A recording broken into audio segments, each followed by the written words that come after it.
But you got to love the attitude of these guys. Absolutely, and Keith, you're talking about young men that may not be here to see the final goal of where this team heads to because they may be graduating very soon.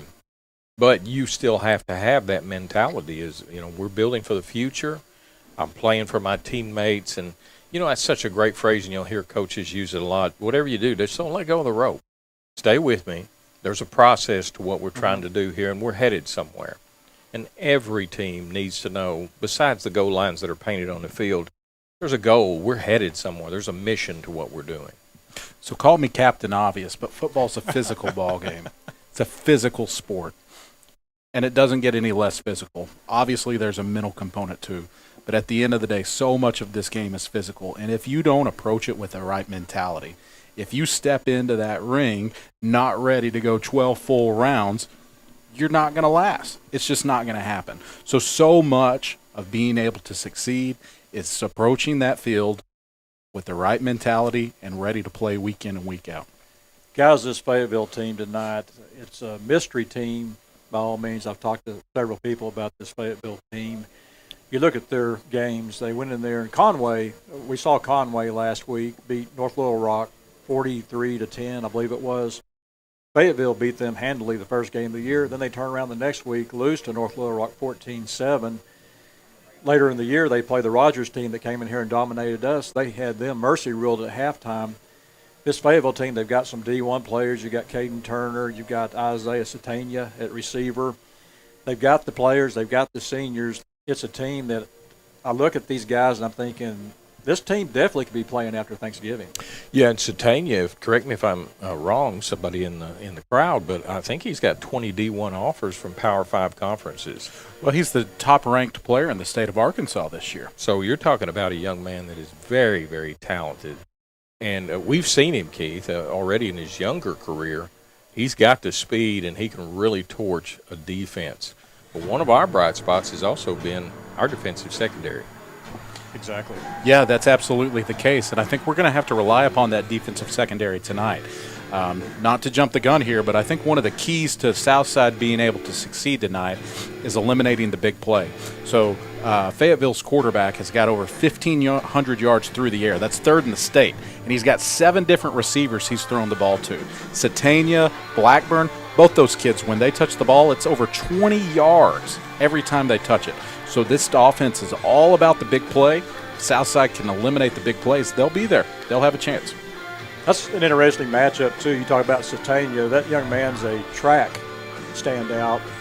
We saw 2 weeks ago A.J. Williams chase a running back down for Rogers. We saw his speed. That should be a great matchup tonight. Yeah, and he comes from North Little Rock pedigree, and he's played some big-time football himself, and he adds so much to our secondary just to kind of solidify it. Because you can leave him on an island by himself, and he can hold his own with about anybody in the state.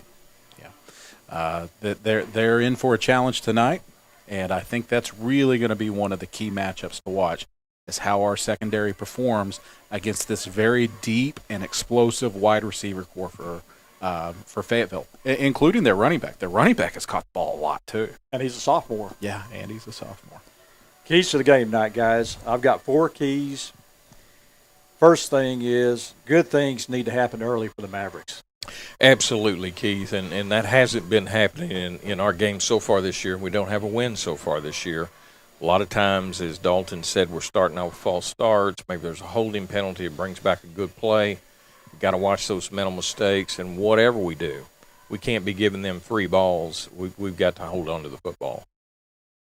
Another one for the defense is, guys, they've got to get 3 turnovers. How I came up with 3, I'm not sure, but you're going to have multiple turnovers. That seems awfully lofty, does it not? Well, 3? You've got one all year.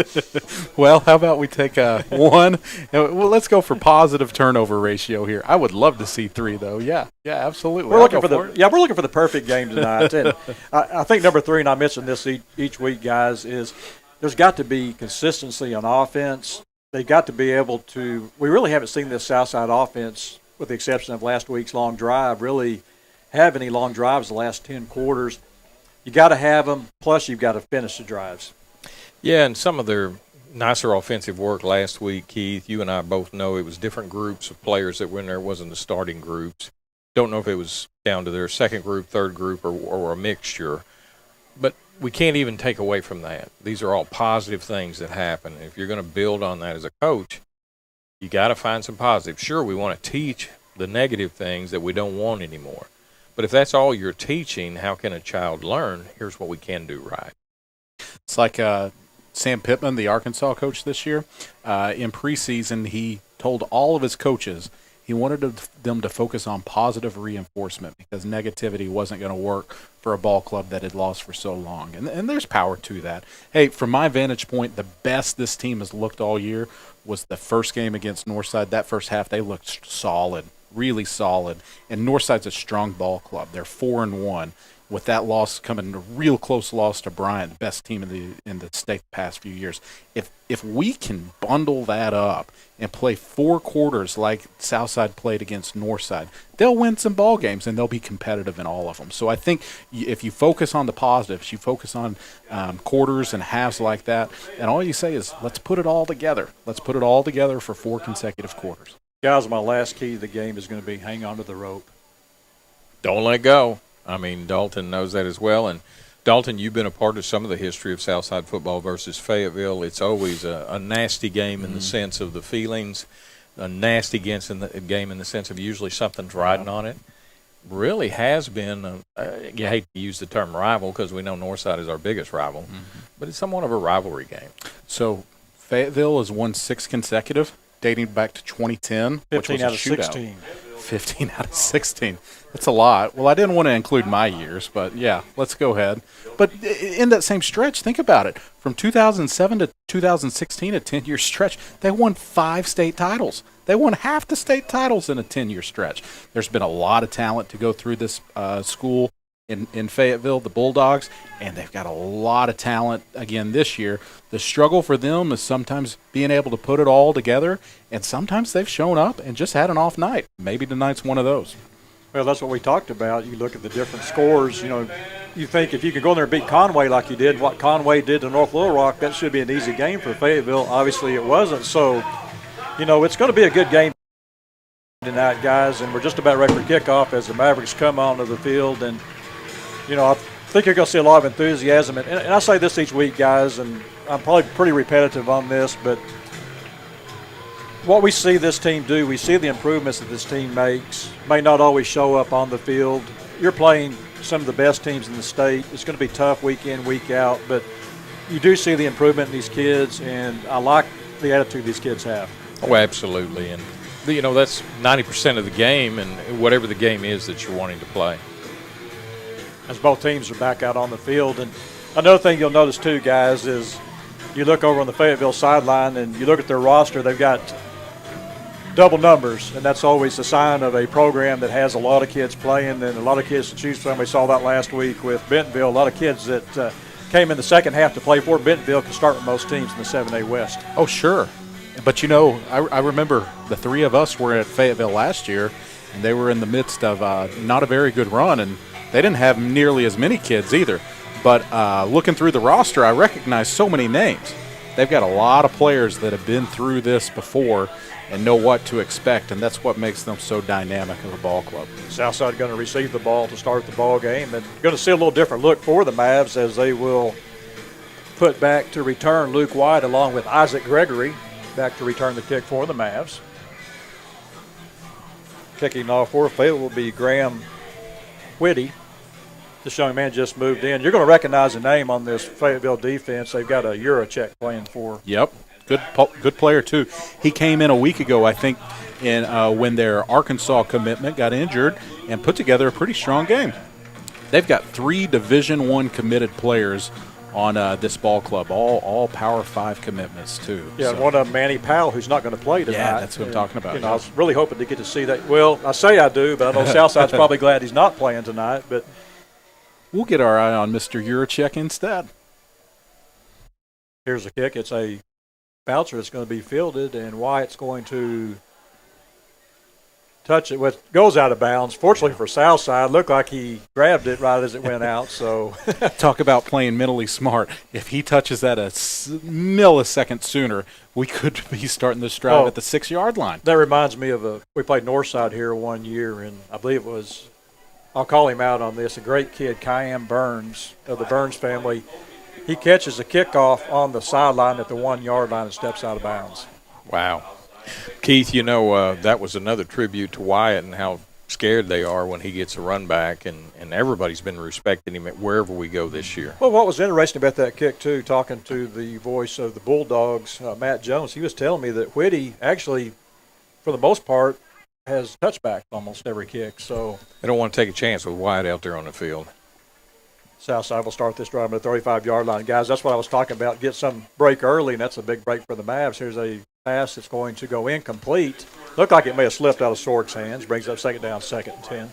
You got instant pressure on that, Dalton, so I think a lot of it was just get rid of it. It was a smoke and mirrors kind of look. So Fayetteville had 3 down linemen. They showed bringing an inside linebacker and an outside linebacker on the left, but both of those guys actually dropped, and their right defensive end shot into the B gap, and they brought number 4 off the outside edge, and he was completely clean. Sorg wants to throw the ball, throws the ball complete to Carl out the 40-yard line, will be tackled right at the 40-yard line. Has a good defensive play over there for Fayetteville. Keith, this is a big down right here, and you might say, it's so early. What do you mean? Well, we're talking about stringing things together here, and we don't need to be punting. So 3rd and 5, we need to convert here. Well, that was one of our keys to the ball game. Obviously, get off to a quick start, and secondly, you've got to have that consistency. And a 3 and out on your first series is definitely not being consistent. As here's a snap, here's a handoff to Tucker. He breaks the initial tackle, will get about 3 yards on the play, brings up 4th down, 4th and 2. A good hard run by Amari Tucker, just not much space there to go anywhere. So I think they that was a decent call, because what Fayetteville did is they brought 2 outside linebackers off both edges, expecting an outside run of sorts. And instead we took it up the gap. Of course, you hope for a little more progress, though, and here we go with the punt. They watched the film from last week, Dalton, because we were very successful with that outside zone read. Then I imagine that's exactly what they were doing. That's probably what they were expecting there. Alfredo Del Rio will punt this week, and we saw kind of musical chairs there as he gets the punt off. He's lucky he got it off. Good roll. It's going inside the 20-yard line on a nice roll for the Mavs. Going to be down at about the 6-yard line. Well, if you have to have a punt, Keith, that's certainly a desirable effect. Anything inside the 10, yeah, it's a pretty good job by the punter. Dalton, something you were looking at on that play, and I've noticed this in the Rogers game, Del Rio kind of hangs on that ball just a bit long, so at some point they're going to bring the heat. And Fayetteville did bring some guys there. Let me point this out. This is Luke Wyatt here. They avoid him. We only get 6 or 7 yards, but because we start the drive at the 35 because they're trying to avoid him, we have Fayetteville pinned at their own 6-yard line for their first drive here. Bladen Fike is your quarterback for the Bulldogs. Has an empty backfield. Takes a snap. Will throw the ball. Going to be one hopped to his intended receiver. That was Jalen Blackman. Ball goes incomplete. Brings up second and 10. Well, we're fortunate there, Keith, because he was open in that pattern, and looks like we dropped back in kind of a loose zone. You'd like to see that zone shore up a little more when somebody comes into your area. And guys, I like this matchup we talked about in the pregame. You've got A.J. Williams on Isaiah Satania. Should be a good matchup. Here's a handoff to Murray. Has a hole and going to be hit. And going to be dropped on a good defensive play by the Mavs. Has had a hole there, but Cole Elwanger takes away the hole, makes the play for the defense, brings up 3rd down, 3rd, and let's call it 7. And who is back in the middle, Keith? Dimitri Lloyd. Yeah, that was a good swarm to the football there. You know, cloudy and clear. That got cloudy real quick. As you say, Philip, this will be a big play for the Southside defense with a chance to get off the field. Fike takes a snap, looks to throw the ball, has time to throw the ball. Now he's going to tuck it. He's going to run with the ball. He's going to be chased by Dimitri Lloyd. He's going to throw the ball. It's going to be intercepted. Keith, you said we need 3 of those, so check one of them off the box if we're doing a bucket list tonight. That was Russell Key on the interception for the Mavs. The difference was, though, Keith, we go into the walk-on replay. Watch this. When he has to move, he's got Lloyd breathing down his neck. Here he comes, number 15. Once he does that, his feet are not under him, and he's just slinging a ball. Excellent job. And, Keith, we said everything's got to go this way early for Southside to get started. We couldn't script it any better. You know how much credit Barry Odom's got for this defense where he brings 3 and drops 8 in coverage. Kind of looked a little what we were doing right there, did it not? I think it's called the umbrella. Here's a snap. Here's a handoff, and he's going to be hit in the backfield. Nothing there. Isaac Gregory going to lose maybe 3 yards on the play. Brings up second down, 2nd and 13. You know, probably against any other team that would have been very successful, but Fayetteville is very good about staying in their area and not being fooled by movement. Number 6, Harrison Ennis, he got in there quick. Sword takes a snap. He looks to throw the ball. Throws the ball, going to be complete to Fulbright. It's going to get inside the 25 down to about the 23-yard line. Guys, what I'm noticing about this Fayetteville team, that was Landon Luke on the tackle. What I'm noticing about this Fayetteville defense is you get a little bit of space, they close quick. Yeah, they're very speedy. In fact, their defense is one of their strengths. Big third down for the Mavs. Be third down, 3rd and 8. They're showing an odd look there to the offensive line. Fayetteville doesn't have anybody down in 3-point stance yet. Look like they may have jumped in the neutral zone, getting close. They don't have any down linemen. They're all standing up. Sword takes a snap, throws the ball in the middle. It's going to be had an open receiver there in the flat, and ball's just a bit underthrown, brings up 4th down. Dalton, with all the theatrics, they only brought 4 people, but it sure looked like they were bringing the house. It did, and they were all standing, and they were about a yard off the football, I think, to avoid getting into the neutral zone. Good read, just a few inches higher, and that's a good play. Here we go forward on 4th down, though. Forward to look at the sidelines. We've got 10 seconds on the play clock.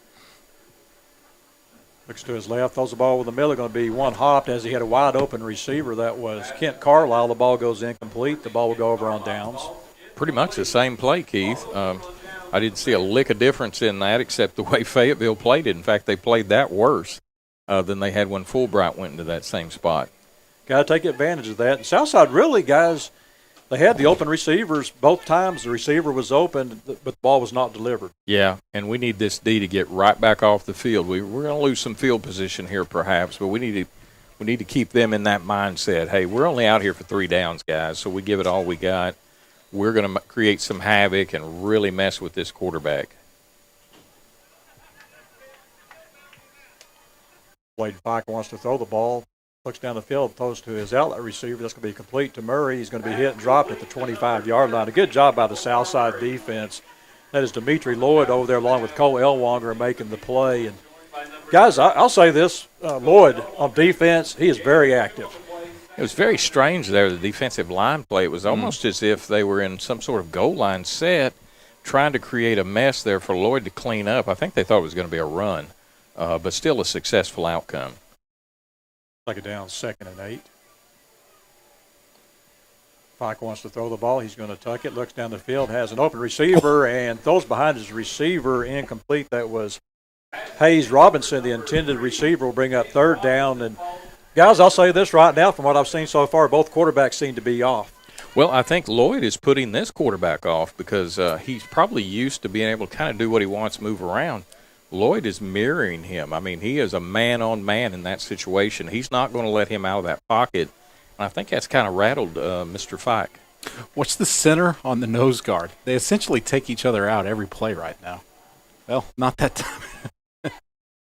Here's a pass going to be incomplete. A good defensive play for the Mavs. That was absolutely. You timed that perfect right there. That was Blake Mitchell making the play for the Southside defense. Mr. Mitchell, a big ball game last week. And, hey, guys, 2 series for Fayetteville, a turnover, and 3 and out. That's what we said we had to have, right? So here we are. Now, we did say we're going to lose probably a little bit of field position, but you've always got Mr. Wyatt there in the backfield, and if they'll kick it to him, he can usually make up some ground.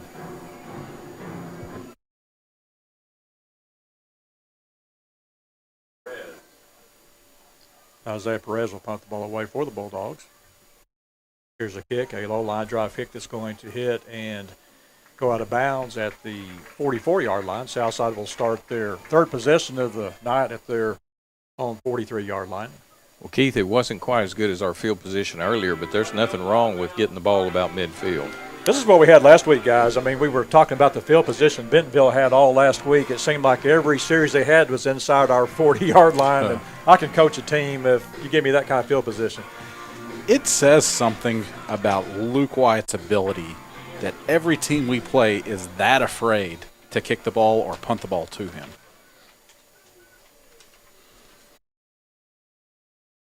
Ball's actually spotted at the 44-yard line. Now we've got a whistle on the play, got a flag.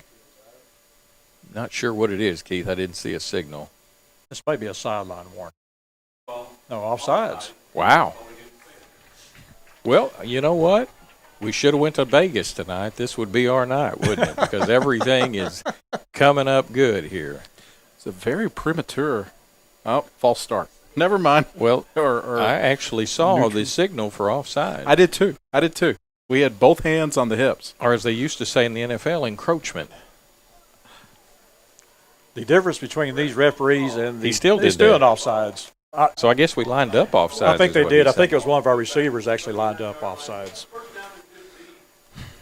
That's just a mental mistake right there. Here's a handoff to Tucker, going to be hit in the backfield, going to be dropped. Not anything there. As making the play for the Fayetteville defense is number 24. That's Tyler Reed. Bring up second down, 2nd and 15.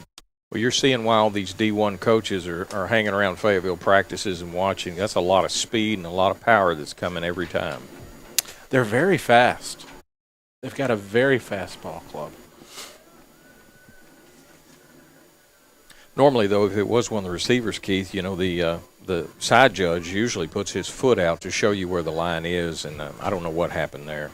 Must have been really offside. Here's a quick slant pass going to be incomplete and almost intercepted as it goes just behind the receiver, and the defender had a chance to make the play. I think he was coming up to make the hit and didn't see the ball, fortunately for the Mavericks. Sorg took quite a hit himself there, Keith, and he's going to take them if you're going to stand in the pocket and make those throws. It wasn't a bad throw necessarily, but he's got to watch how many of those hits he can actually take over the course of this game. This is something that Fayetteville's always been known for, a lot of smoke and mirror looks from their defensive line. Look again, nobody was a down lineman. They brought 5. Here's a pass going to be How complete. That's Fulbright on the catch at the 30, 25, 20, 15, 10, 5. Touchdown, Southside. Wow, Keith. We're probably going to be going to the walk-on replay here at any moment, but watch this. It is so close that Fayetteville actually thought they had an interception. Just a beautiful, beautiful play. Fulbright never gave up on the ball, kept his concentration.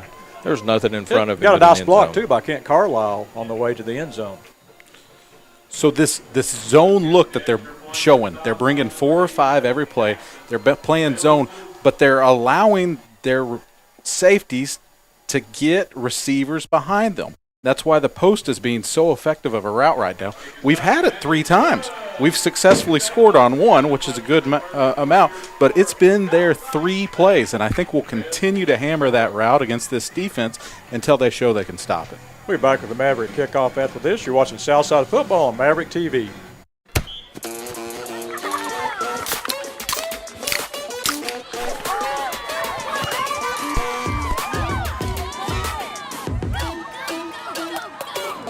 Do good when you eat good. Level up your to-go order by donating to the Walk-On's Game On Foundation, supporting youth athletics and their communities. Game on.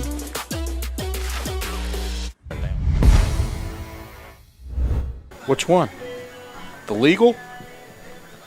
Welcome back to action. That was a nice drive by the Mavs. They went 56 yards in 3 plays, a 61-yard touchdown pass from David Sword to Desmond Lopez Fulbright. Southside leads 7-zip, 7:07 to go here in the first quarter.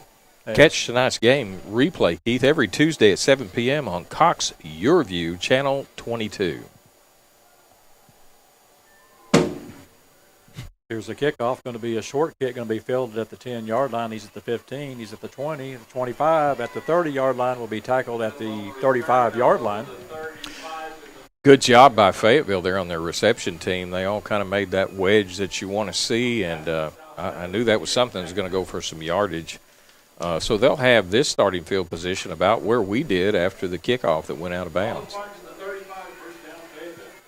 Guys, what a good job by the Southside defense so far tonight. Oh, absolutely. So far, there's 7:01 left, but we have owned the first quarter.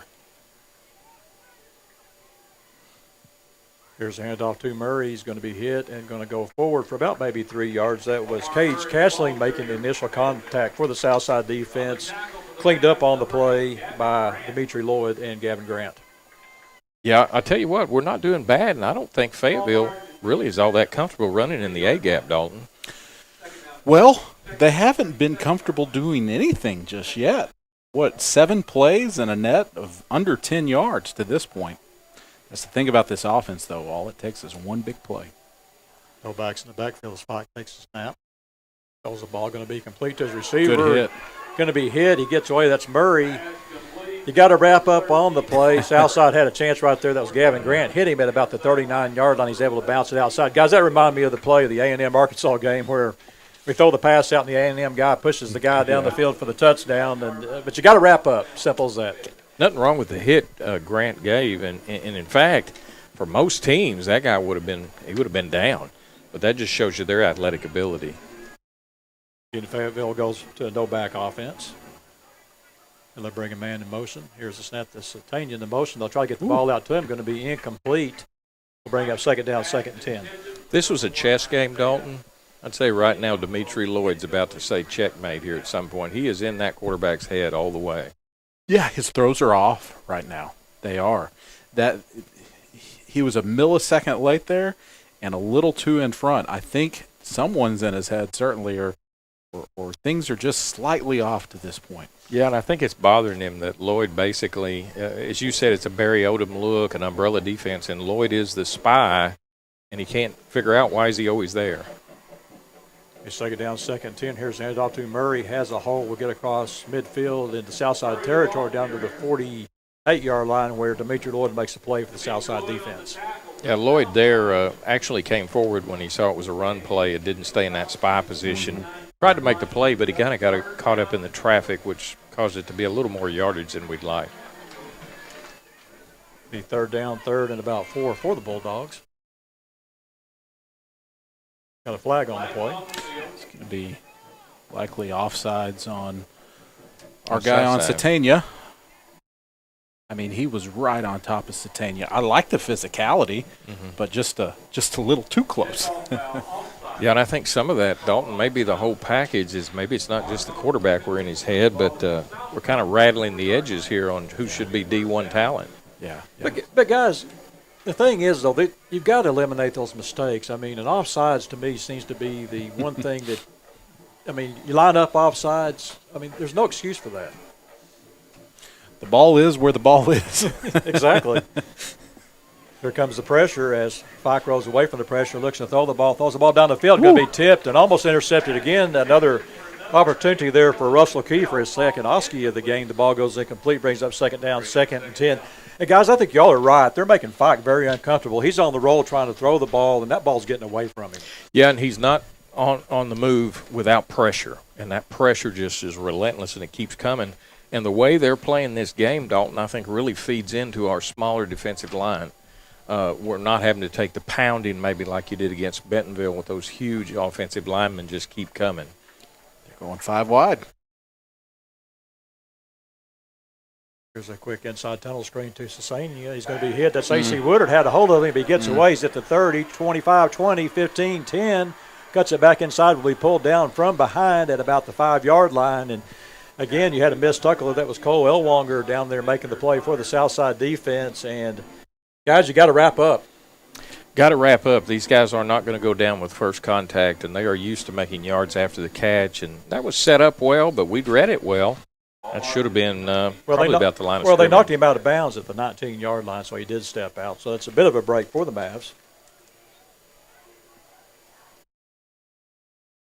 Here's a handoff to Murray up the middle, going to be hit, and not much there as Southside reacts really well. Again, Cole Elwanger. Elwanger had a big first quarter here for the Mavs.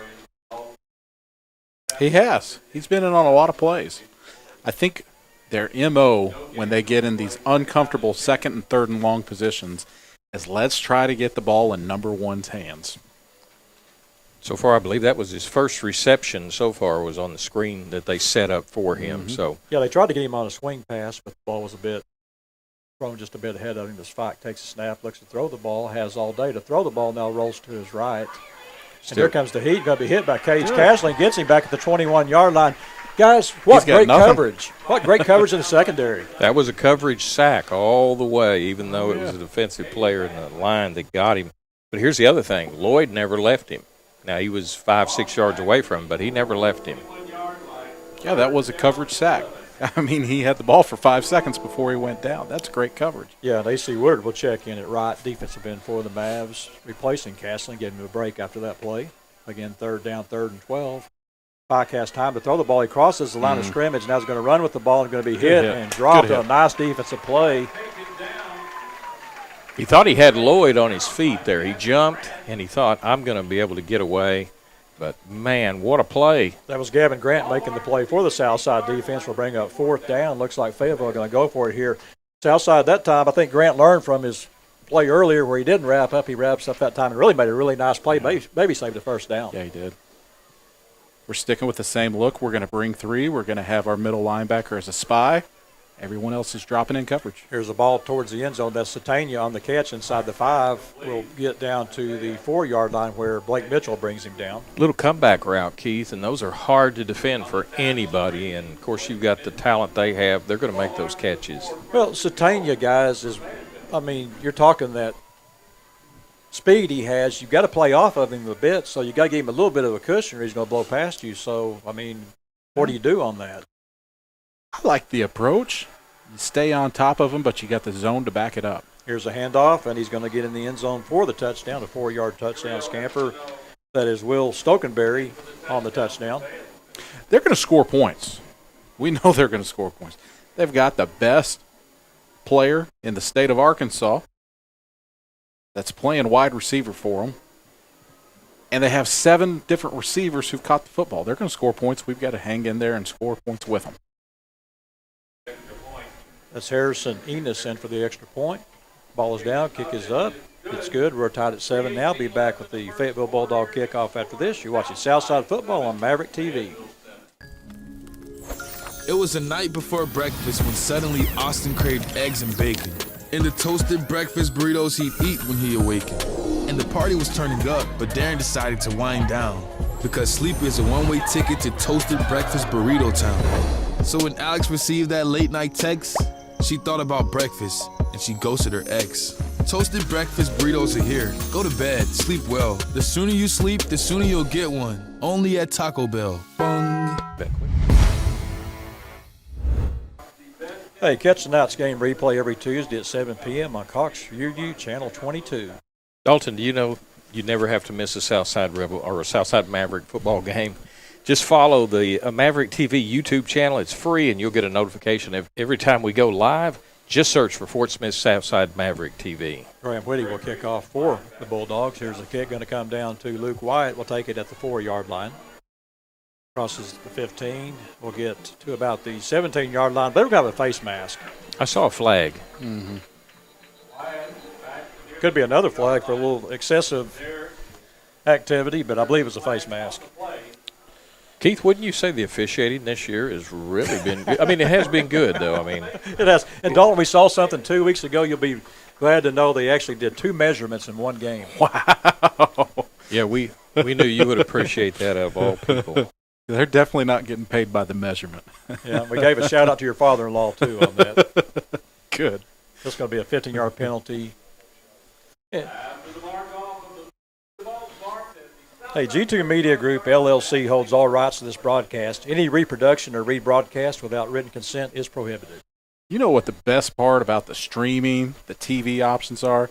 You can watch this great feed, and you can put us on mute so you don't have to listen to a word we say. I'm sure people have done that. First and 10 for the Mavs. Here's a quick pass, not going to be complete. That's Isaac Gregory. Makes the first man miss, but is going to be hit and going to be dropped after maybe about a yard gain on the play. Fayetteville, as you said, is just really quick. That's Isaiah Relaford along with Braylon Palmer. Nothing wrong with that play. It's just a great response from the Fayetteville defense. And we have to have blocks by guys who are skilled players, you know. They've got to do their part too. Ooh, that was a good time on the handoff. As looked like the blitzer may have been on offsides as he went in there, but timed it just right. Going to be a short gain on the play of about 3 or 4. Tucker brings up 3rd down and 6. Fortunately for us, that was just a disruptive blitz because he picked the wrong gap to run into, and we ran away from it, which is what you want to do certainly on that because he was in the backfield quick. So is that a 6 or an 8? That guy has been in on a lot of plays and causing a lot of disruption, and I cannot tell if he's number 6 or number 8. And there he is again. Here's a roll-up by Sword. Makes a nice completion, and he's going to get close to the 1st down. Actually, they're going to spot him right at the 1st down marker. Wow. What a great job by David Sword getting over there, buying time. That was Grayson York on the catch for the Mavs. It'd be a 1st and 10. What a nice play, guys. Sorg had some wheels on that, and he kept his feet under him. He didn't get overextended. Good job on yards after the catch as well. And he made that play while taking a hit, too.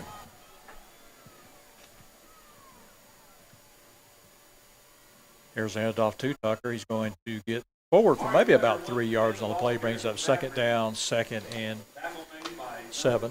Historically, Keith, this season, that counter play we ran there has been very successful. But Fayetteville just shows you the athleticism. They can catch up to it real quick. And making the play for the defense, that was Luke Jansky. Again, 2nd down. Here's a pass going to be incomplete off the intended receiver. That was Luke Wyatt. Would have had a 1st down. Wasn't going to be an easy catch, but you get your hands on it, you got to pull that thing in. It's hard to do. There's a lot of spin on that ball. Sorg throws a very tight spiral. He throws a hard ball. You're running, trying to catch up to it. That's a hard ball to overcome. And you've got Wyatt. He's matched up really single coverage. Mm-hmm. They're bringing heat off the left side here. Luke Wyatt may be on man coverage. Have you seen a defense lineup like this, Dalton, where they're 4 yards off the ball, or it's Fayetteville? They're bringing the heat. Here's a pass over the middle. Should be an interference penalty. That's got to be. Oh my gosh, they didn't call anything. I don't know if they're saying their feet got tangled up or what happened there, but that was obviously a mugging that took place. Whew. The only thing I can think is maybe it was an uncatchable ball, but it was an uncatchable ball because the guy was knocked to the ground. I would say that was a catchable ball, but we're going to go for it. Did the feet get tripped up? I don't know. It looked like to me the safety came up a bit early and hit him on the play, but the referee's right there looking at it, so we'll give him the benefit of the doubt. Okay. Going to be a pooch kick here for Sorg. Here's the kick, and it's going to go out of bounds. Not going to get a lot of yardage on that. It's tough to do from just, 5 yards off the line of scrimmage. You just put it up in the air and expect everything to work out good. But he's done that several times over the course of the last 2 years and been pretty successful with it. Well, you need your defense to step up again for the Mavs as Fayetteville's able to go down 65 yards in their last series to tie this ball game up. Defense so far, guys, I would have to say the defense is going to struggle just because of the numbers. Yeah, but only one big play so far, and that's with 1:07 left to go in the first quarter. We're going to get right back in Satania's face. Here's a quick slant pass going to be complete. He's going to go backwards, maybe get about 3 yards on the play. Not much there as Dimitri Lloyd makes a play for the Southside defense. That was Hayden Robinson on the catch. And guys, I like this matchup, though. You were talking about Dalton. Man, he's right there. He is. I love that attitude. We got a flag? Not sure what that's about. Came from the umpire. Maybe some jawing after the play. Could be. Looks like Mr. Lloyd's having a little footwear problem, and he's trying to get that straightened out.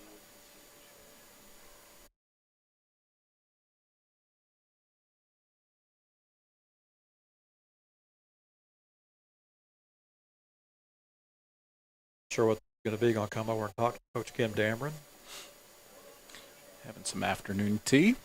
They're going to mark a penalty off. It looks like they picked the ball up, and I'll tell you, you can't do that. It was on Lloyd. They're going to check him out of the ball game as Jabe Lovett will check in, and it must have been something he said. Yeah, you can't do that. He got ejected from a game for that and had to set out a game because of that for getting 2 personal foul penalties for, and it's basically talking. Well, as best we can tell. This is all part of the game, Keith. If you're not in the game, you can't perform, and he's performed so well tonight. God forbid someone get their feelings hurt in football. Here we go. Podcast time to throw the ball. He's Throw the open. ball down to Sustainia, and it's going to be incomplete. Oh, It was early, but I thought it was early before on the other side of the field. Well, He had to slow down because the ball Yeah. wasn't moving as fast as he was. the difference in the two plays, though, guys, is on the Carlisle play, he went for the man. A.J. Williams went for the ball. And I think it was like a foul in basketball, though, Keith. He brought that arm up and over and down, and usually going to get that call in basketball. Well, my mind is, and I'll just leave it at this, I don't know how you can call that one and not call the other one.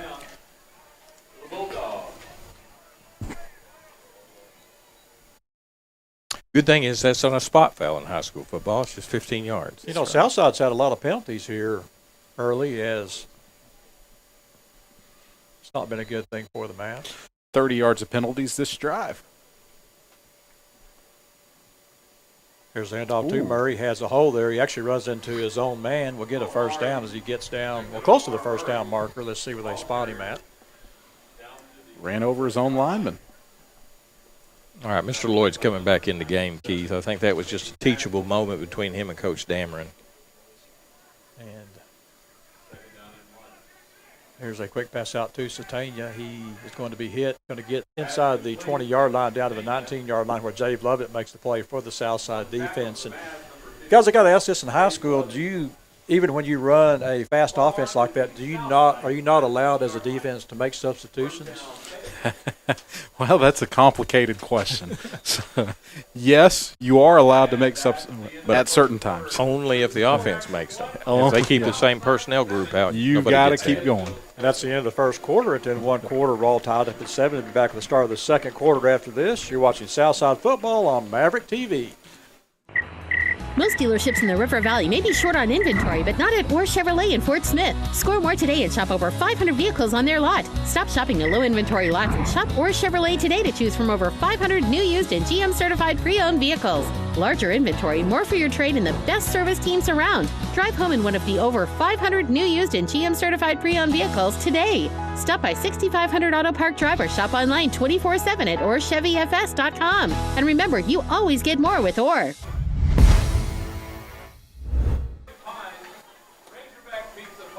Well, guys, a very good first quarter for the Mavs. We're tied at 7. A lot of penalties they've had to overcome here in the first quarter, but really good job. You had the big play on the pass play with Sorg and Fulbright, and then the big interception by Russell Key. Southside in this ball game 7-7. Yeah, Keith, I'm looking down at the offensive coaches who've got their kids around the films, and there's a whole lot of teaching going on down there right now, Dalton. Not a whole lot of screaming, and I know you've been on the recipient of both ends there. But I tell you what, I think these coaches are buying into these kids as well, and they're doing an excellent job. 7-7 after a quarter. Good football.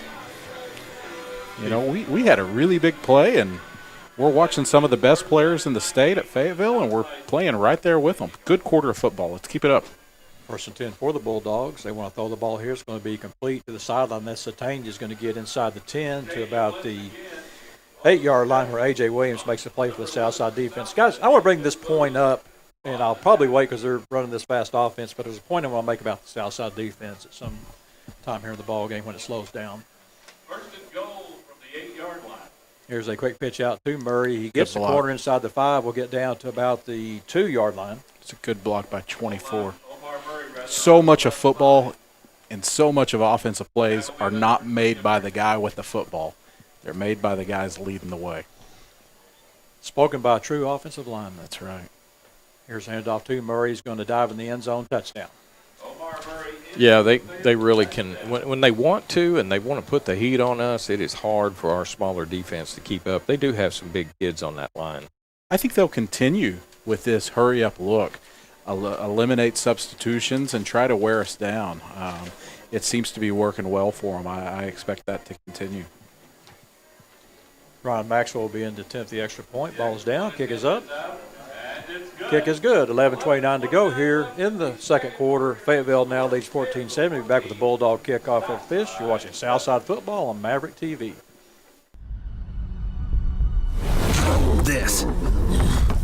This is a walk-on athlete. They push harder and put their heart into the game. This is the passion we're built on. It's why we put our heart into creating game day with a taste of Louisiana.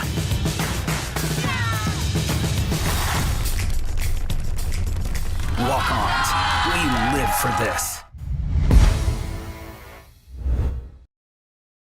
Buck up. Back to Jim Rowland Stadium. There was a 5-play, 70-yard drive for the Fayetteville Bulldogs, a 2-yard touchdown run by Omar Murray. Fayetteville now leads 14-7. Got Boyd, moving him to defense. He's 6'1", 225. I would think some colleges got to be looking at this young man now. It's a better opportunity for him to show his talents. Oh, for sure. He'll have some opportunities to play at the next level, as he should. Here's Wyatt on the kickoff return. We'll get across the 25-yard line.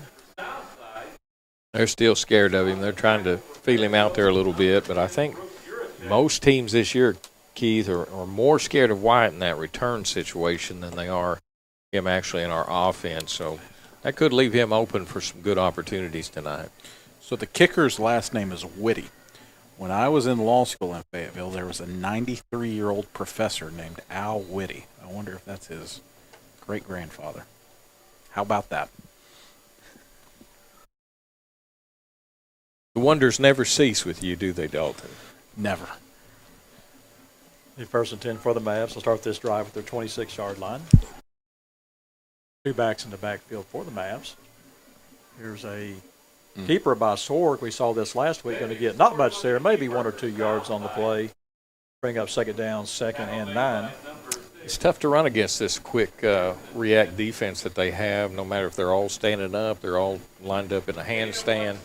They seem to be able to react real quickly to what we're trying to do between the tackles. That was Jason Johnson making the play for the Fayetteville defense. Sorg wants to throw the ball, throws the ball complete to Fulbright, going to have a first down at the 39-yard line. And guys, Desmond Lopez Fulbright having a big first half here for the Mavs. Yeah, and I think maybe, Dalton, we talked about film sessions earlier. I think Southside, when they watched it, said Fayetteville's weakness perhaps is their secondary. Yeah, and they're giving us a pretty big cushion. There we had trips look, and they were all 10 yards off the football. Here's a quick inside pass to Isaac Gregory. Not much there. Going to gain maybe 2 on the play. When I think of the Fayetteville secondary, guys, I have to go back and I always think of Dre Greenlaw. We were talking to Matt Jones about this before the ball game, and that was a young man that came up here and played several times against the Mavs, a.k.a. the Rebels then. And that was a young man that I'm watching this kid play, and I'm thinking he has an offer to Arkansas State, and nobody else made no sense. It's crazy how he just exploded.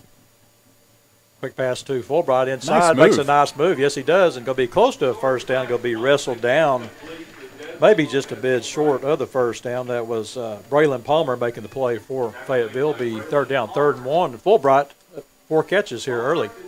Yeah, and Dalton, I know you like 3rd and 1 because you're going to go straight up that A gap and see what you can do. Maybe a little tougher here, but a little harder to do when you don't have the quarterback under center.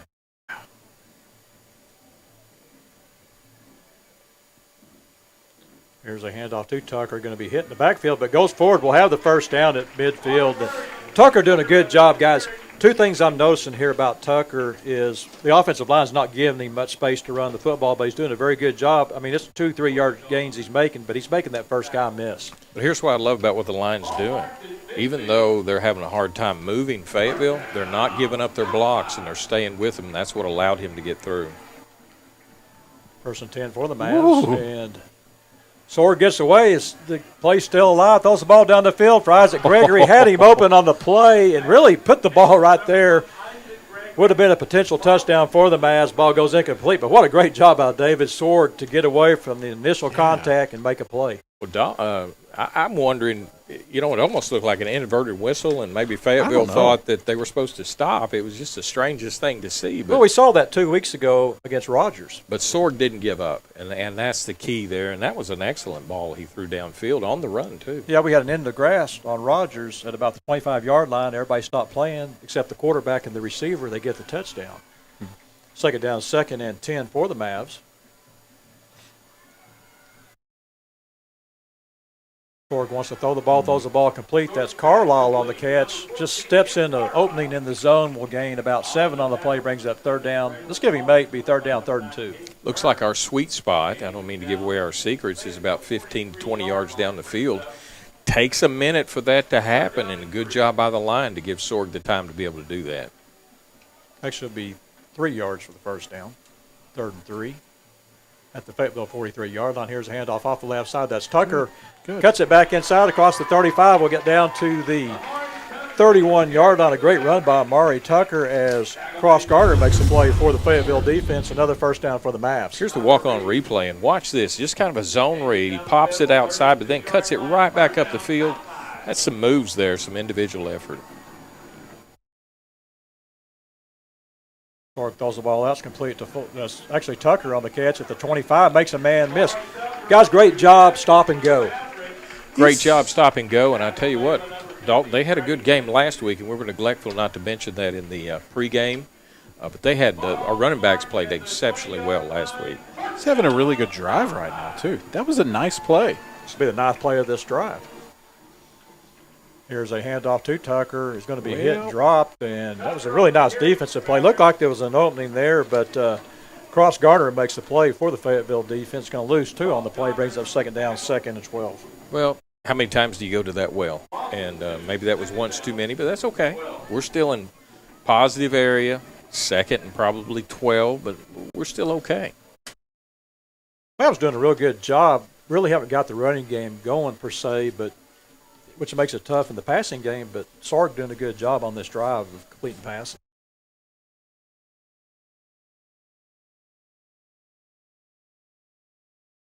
Here's a screen pass set up, going to be incomplete, intended for Gregory. Really not much there. Fayetteville had 2 defenders on the play.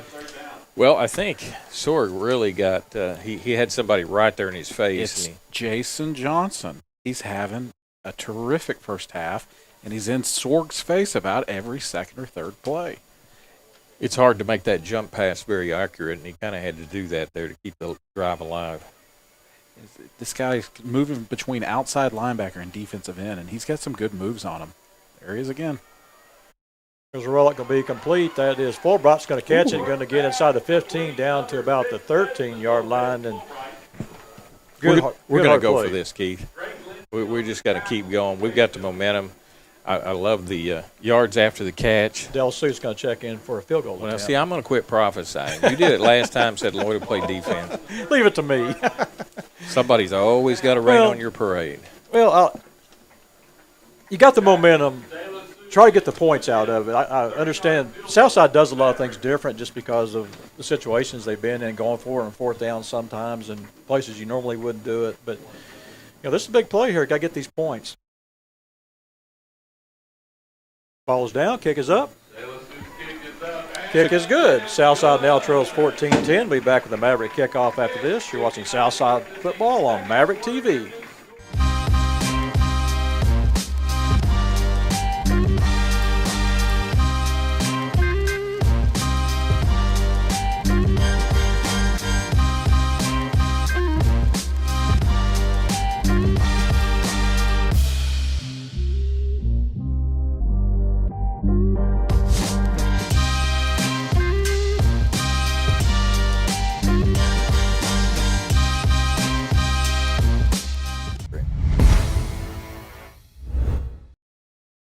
Welcome back to Jim Rollins Stadium. There was a 30-yard field goal by Jackson De La Souce, and as Dalton was talking during the break, a really nice drive by the Mavs. They started that drive on their 26-yard line. It's a 10-play drive. You had a down 4th and 2, but Southside, with a drive like that, you definitely don't want to come away without any points. Well, I think whatever the coach's game plan they had, Keith, it's really coming together. They've done some film work, you can tell. They knew where the weak spots were and were really seeking to expose those. About 7 minutes left in this half, Keith. We need to keep this going. De La Souza will kick off. Here's the kick, and it's going to go in the end zone for a touchback. That's what you want every time, right? They got to go 80 yards, and so far that hadn't just been easy peasy for them. I was waiting for Dalton to say lemon squeezy after I said easy peasy, but he didn't. He let me down. Okay. You left him speechless, Philip. Oh, I have that tendency on it. Again, we got 6:59 to go here. Southside trails 14-10. As here's a handoff. That is Murray on the handoff. Not going to be much there. Going to get maybe 2 on the play. As again, there's Dimitri Lloyd leading the charge for the Southside defense. And you remember the old 70s defense, Keith, where they'd have the monster man? Do you remember that? That's what this is. I know we call it spy now, but he is an active player there, and he is changing the trajectory of their offense. Well, the old completely. Monster Man's defense was basically to pick which the strong side was and go that side. So I know in the Ramsey defense it was. Here comes the pressure, and that's going to be Parkinson. And gets him in the backfield on a great play back at the 11-yard line. Wow. This is certainly the best performance we've seen in a half for the Southside defense. I'll take this one. We've got a rush move on the outside. He keeps his outside shoulder clean, gets in on the quarterback. Oh, we're giving him too much credit at the 14-yard line. He's held. He gets the sack anyway. Big chance here for Southside to get off the field. What a great first half for the Mavs, only down 14-10. Here's the snap. Here comes the heat. There he comes with the spin move. Again, there's Parkinson again. Going to throw the ball, swing out to Satania, and they've got him pinned in, and he's going to be hit and dropped at the 21-yard line. A great defensive play for Southside. I believe that was Zach Medlin making the play for the Southside defense. And John Parkinson, that was his drive, guys. That play, he gets the sack. Previous play, that play, he pressures Fike into throwing the outlet pass. Dalton, it's not every time we get to have the Bells of Doom play when we're on them kind of plays like that we've had this year.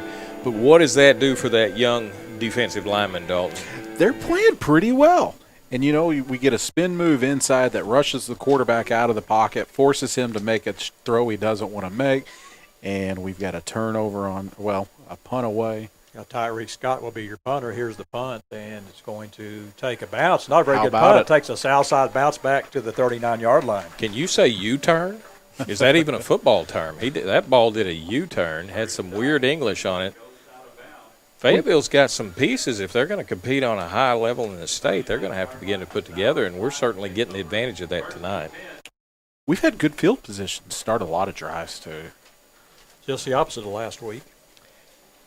This is pretty much what we saw Bentonville having, what we're taking advantage of tonight. But take nothing away from Southside.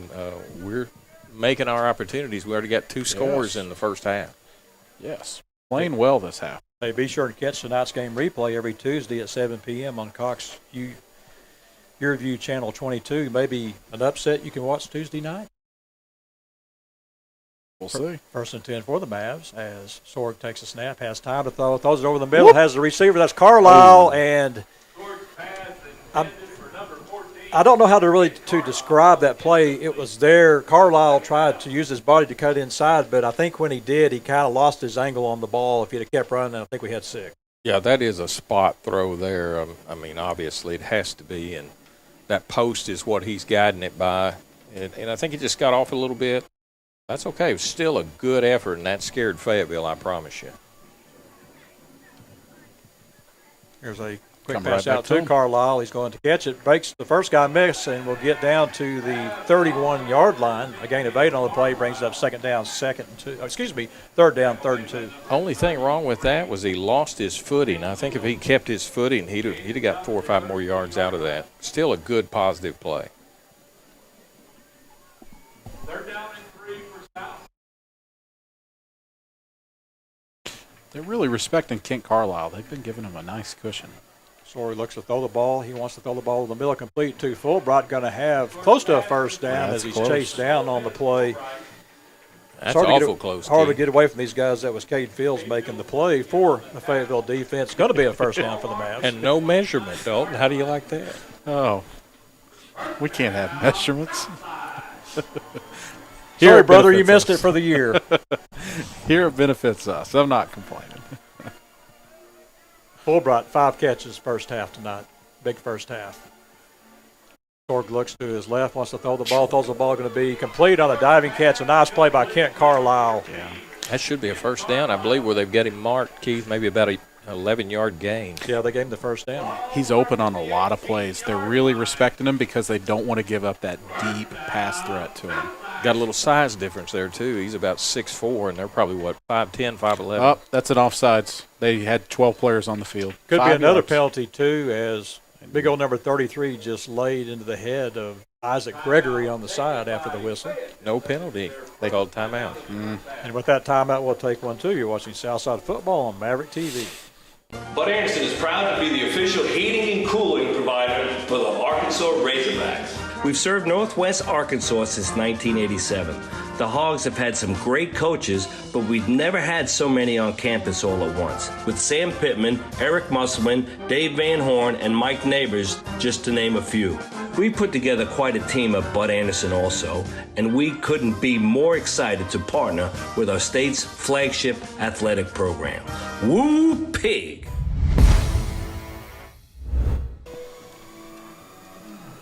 Welcome back to action. Guys, Southside hanging in here, 3:45 to go, only down 14-10 with a chance possibly to take the lead here. The longer this game goes on and it's close like this, it's going to build confidence, and the Fayetteville sideline may panic a bit. Well, I think Agreed? obviously. I think their game plan's not working, and Southside's is. So the momentum, if we have some, is on our side of the field. Let's get some points, right? 1st and 10. Sorg has time to throw the ball, will be hit, and will go forward. And a good job really by David Sorg.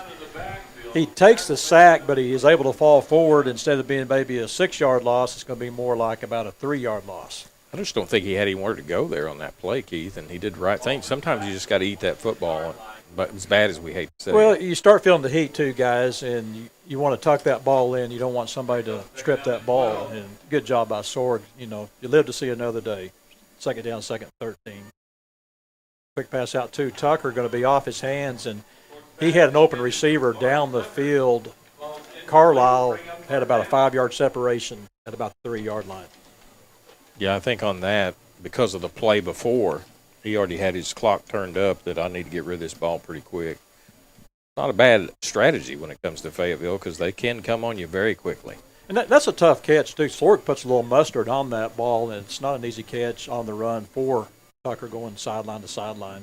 Sorg throws towards the end zone, tries to get the ball to Carlisle. Should be a penalty as he is pushed on the play.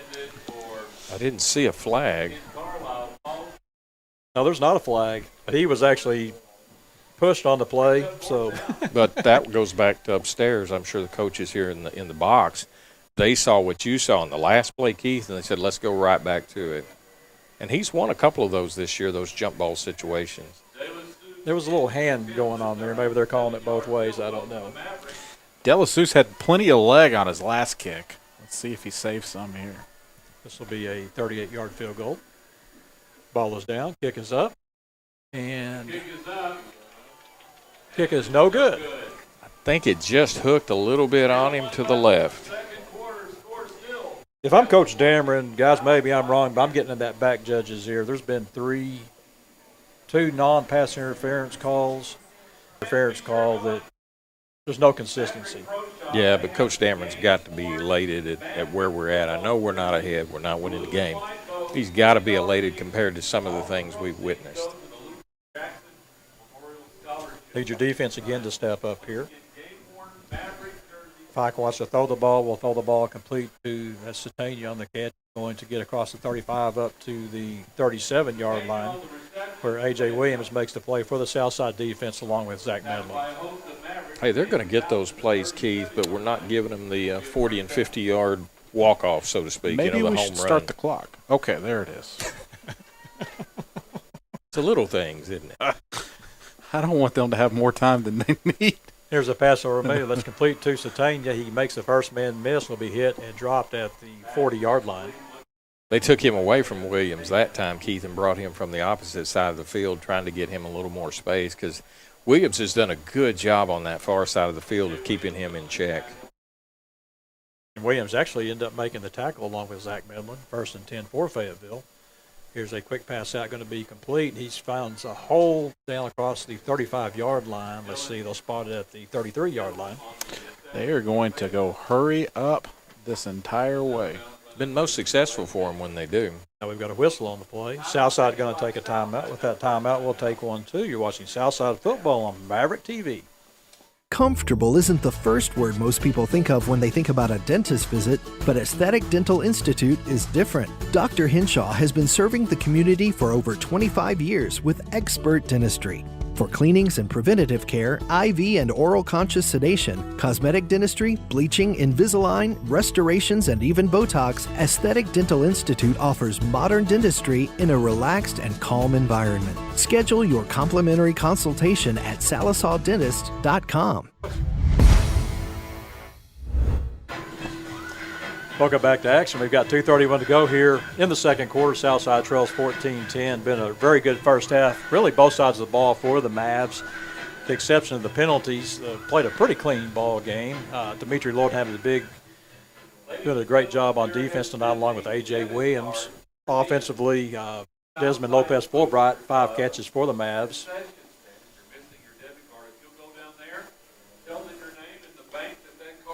He's second down, 2nd and 4 for Fayetteville at the Southside 33-yard line.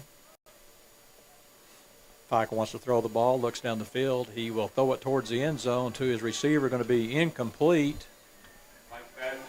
That was a good defensive play. It was an overthrown ball, and they really didn't have a chance on that. But, again, Lloyd's about 5-6 yards away from Pike, and he's mirroring whatever he's doing, and Fike hadn't really taken off. He's tried it a few times, but he has been limited. That was good coverage by Devin Huggins on the play for the Mavs. Again, 3rd down, 3rd and 3. Here's handoff to Murray. He's going to have a hole, going to get a first down as Dimitri Lloyd makes the play for the Southside defense. Going to spot him at about the 29-yard line for another Fayetteville first down. This is somewhere the defense can't lose concentration. You've got to keep this focus, keep them out of the end zone here. About 2 minutes left to go. Fike rolls to his right. He's going to tuck and run with the football. Here comes Lloyd. He's going to make Lloyd miss. Gets inside the 15-yard line. Will run out of bounds inside about the 13-yard line where Gavin Grant chases him out of bounds. Yeah, and Lloyd was beating himself on the hat. He knows that he got juked on that play, and it's really under his skin. Dalton, something you had talked about on the last 2 series for Fayetteville, speeding the game up has really made a difference for the Bulldog offense. It absolutely has, and they're going to keep doing it, prevent us from making substitutions, and I think that's why we called the timeout just a moment ago. Pike calls the ball out, going to be complete to his receiver, and he's going to be hit and going to be dropped. That's Russell Key making the play for the Southside defense. It's a good play. They sniffed that out. In fact, Keys actually came up from his safety spot, and he knew exactly what that play was. So there's been a lot of film work, a lot of coaching this week getting ready for this game. Actually, I believe that was Blake Mitchell making the play. Pardon, that was 18 instead of 12 making the play for the Southside defense. Again, 2nd down, but what a great play, though, in space, making the tackle. Mike wants to throw the ball. It's going to be intercepted. That is Lloyd on the interception. Gets it back to the 15-yard line. And, guys, what a great job. A great job by the Southside defense. Let's go to the walk-on replay, and here's going to be the difference. The quarterback, Fike, he cannot be comfortable. Look who's coming. Mr. Parkinson, I believe, and there it was. Mr. Lloyd's catching balls on the opposite side of the field. Which brings me to my next point, guys. That's why you put a receiver at middle linebacker. He can catch the football. Well, you know, Lee Corso used to always joke about guys play defensive back because they can't catch the football. That one's got some great hands playing middle linebacker there. I'm giving credit to that one. Great job by Lloyd, but I'm giving credit to that by that D-line moving him around. Yeah, they did. They did. They were getting some pressure back there, making the quarterback uncomfortable. His bad throws have been when he is uncomfortable tonight.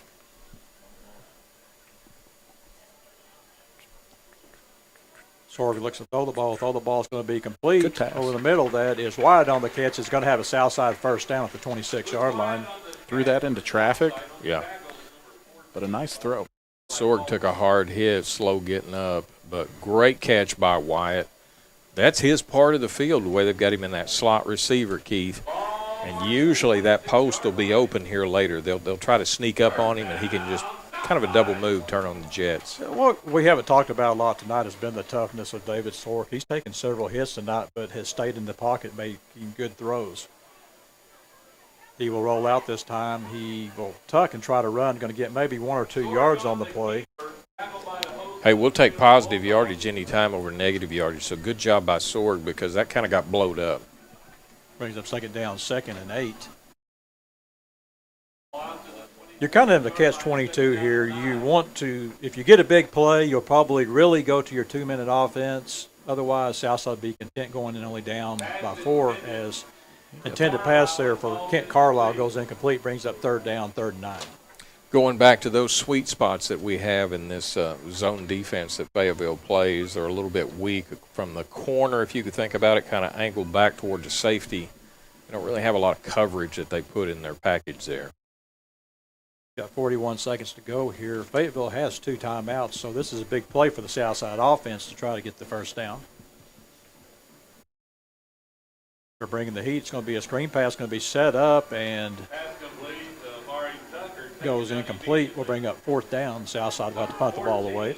Still a good call, Keith. If they want to play like they've been playing over aggressive screens that are successful, we'll always take them out of a lot of those stunts. Fayetteville's always played aggressive with their front 6, front 7. They want to make your offensive line and your quarterback uncomfortable as much as possible. But what that allows every now and then is for the big play, like we saw with our 61-yard touchdown.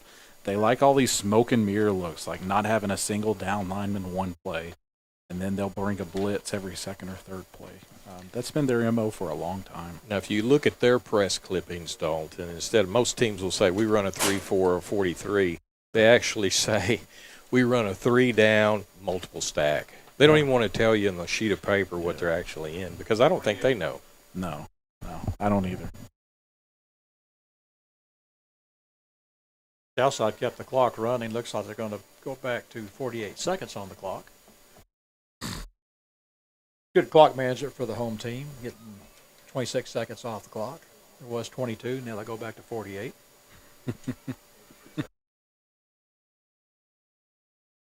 Yeah. The white hat out there is making sure we're at the right mark. 34. Should be 34 seconds is what I'm hearing. So nowadays with computers and digital, it's pretty easy to change the clock. But what'd you do with the old actual clock face type back in the day? Did you have to unwind it? I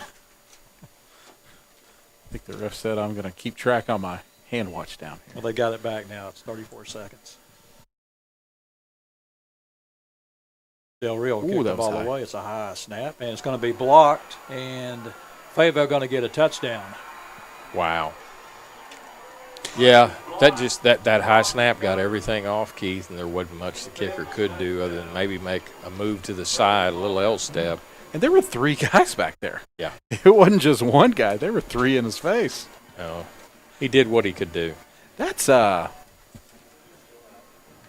really unfortunate. That's a bad way to end the half after getting an interception and playing so strong for the majority of the half. We're going to go into the locker room after giving up that right there. The other thing, too, Dalton, is the fact that they get the ball to start the second half, so it's kind of a double whammy. But that was an interesting play as Tyreek Scott scores the touchdown for Fayetteville. It was almost like the ball's in the air. Yeah. He catches it in the end zone. He caught it like it was being passed to him, yeah. Southside now trails 21-10. We'll be back in a moment. You're watching Southside Football on Maverick TV. A to Z Furniture in Alma is ready to meet your furniture needs. These trying times, with all the shortages going on, they're working hard to keep stock flowing and the warehouse filled. A to Z Furniture understands that you need your furniture in a timely manner, and they are striving to make that happen. Open 7 days a week for your convenience and offering financing and delivery. A to Z Furniture would love for you to stop in and shop today. A to Z Furniture on Highway 71 in Alma. Worth the drive to save more. Welcome back. That was a devastating play for the Southside Mavs, only down 14-10. They get a punt block that's caught by Tyreek Scott in the end zone for a Fayetteville touchdown. And the double whammy on that whole thing, too, is the fact that Fayetteville will get the ball to start the second half. But here's the kickoff. It's going to be a line drive kick that Wyatt will get to return. He's at the 20, 25, at the 30, up to the 31-yard line. He gets a lot of yardage on kick returns, Keith, and every once in a while he'll break one, and that certainly is a concern for Fayetteville. Correct me if I'm wrong, guys, but I believe this is the most returns that Wyatt's had this year. I think so. I mean, they didn't kick to him the first time. Punting, they don't want to punt to him. In fact, they've had U-turn balls trying to keep it away from him. So that's the first time at least a year I've seen someone just kick a line drive kick right to him. Southside looks like they're going to go in maybe a victory formation here. Just be happy to go in down 21-10 at the half. And you got to regroup, guys. I mean, tough break there at the end of the half. Keep playing well. We're going to take a knee here. Ford takes the knee, and that will be the final play of the first half once again. Well, we had a lot of good plays that half. Absolutely, a lot of positives to carry over, and of course we're going to talk about some of them here at halftime. But about as this clock winds down, nothing wrong with the way Southside's played, except for a couple of key plays that's really changed the scoreboard. Philip, how about you and me talk a little bit about that here at the half? Sounds good. All right. As we look down here, Southside going to huddle up, going to have a little talk here. I think Coach Dameron's got, as you guys said, has got to be happy with the first half. Again, we're at the half. Southside trails 21-10. Be back with the Walk-Ons halftime show after this. You're watching Southside football on Maverick TV. One evening, Let's go, Walter. The sun went down. After you. Jungle fire was burning. Walter, down the track came Get him, a Bud! Frank. Said, boys, I'm not turning. I'm headed for a land that's far away. It's a multi-flex tailgate. It can be a step. It can even become a workspace. Meet the cat. What's so great about him? He didn't have a workspace. The Chevy Silverado with the available multi-flex tailgate. Find new adventures. Find new roads. Chevrolet. Ashley Air is proud to be an official sponsor of Razorback Athletics. We've served the River Valley since 1958, the same year that the legendary Frank Boyles took over as the Razorback football coach. The Hogs have had some great coaches, but we've never had so many on campus all at once. Sam Pittman, Eric Musselman, Dave Van Horn, and Mike Neighbors, just to name a few. What an incredible team. We put together quite a team at Ashley Air, too, and we couldn't be more excited to partner with our state's flagship athletic program. Woo Pig Suey!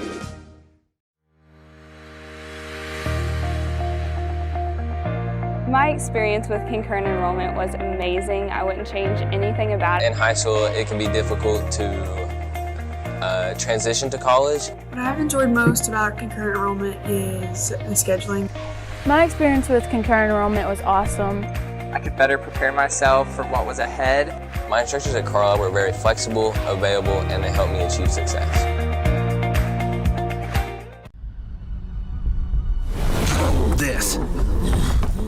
This is a walk-on athlete. They push harder and put their heart into the game. This is the passion we're built on. It's why we put our heart into creating game day with a taste of Louisiana.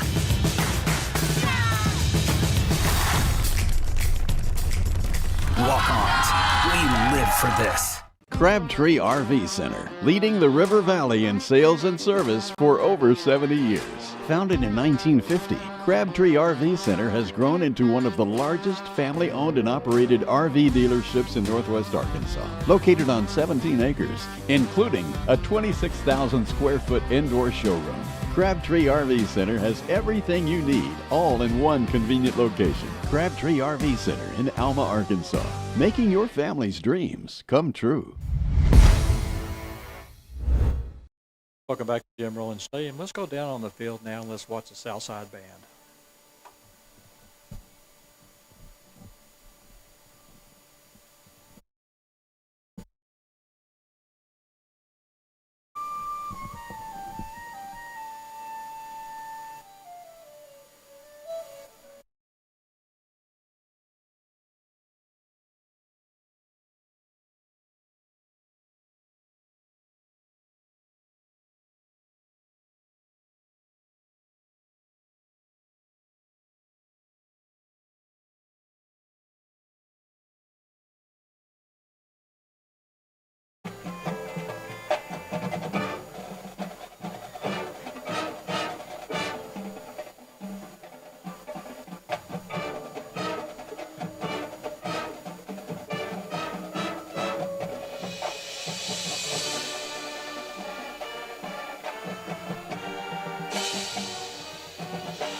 Now let's get up and cheer as the Southside High School Band plays our fight song, The Wabash Cannonball.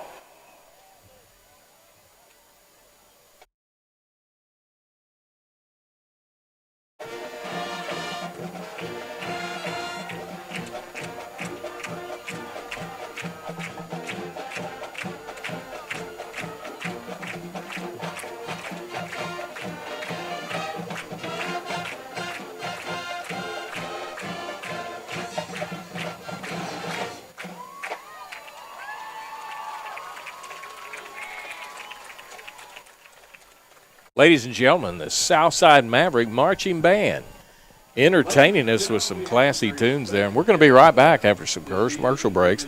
Keith will be joining us once again. We're going to talk about some first half highlights as well as some second half looking forward thoughts. You're watching Southside Maverick football. Randall Ford is excited to announce their state-of-the-art mobile service van, stocked with all the latest tools and technology needed to service your vehicle. Everything from oil changes, warranty repair, battery, software updates, brake jobs, and so much more. All is done with your convenience and safety in mind. We'll come to your office or home to provide professional service the Randall Ford way. Stop by today at Randall Ford, 5500 Rogers Avenue, or check us out online 24/7, randallford.com. Ford, the #1 selling brand in America. Give your grooming game a TKO at Knockouts Haircuts for Men. Get pampered like the champ you are in this ultra-relaxed environment. We have the 5-star treatment for the everyman budget. No matter if you're a lightweight or a heavyweight, you won't get this undefeated care at any budget walk-in salon or barbershop. This one-of-a-kind care is in a class by itself. What are you waiting for? Look like the greatest at Knockouts Haircuts for Men in Fort Smith.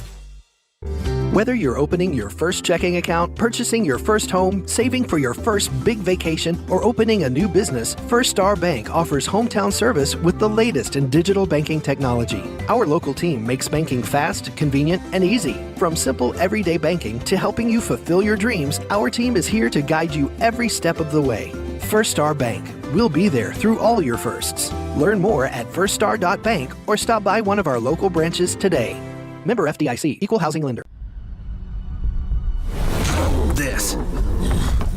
This is a walk-on athlete. They push harder and put their heart into the game. This is the passion we're built on. It's why we put our heart into creating game day with a taste of Louisiana.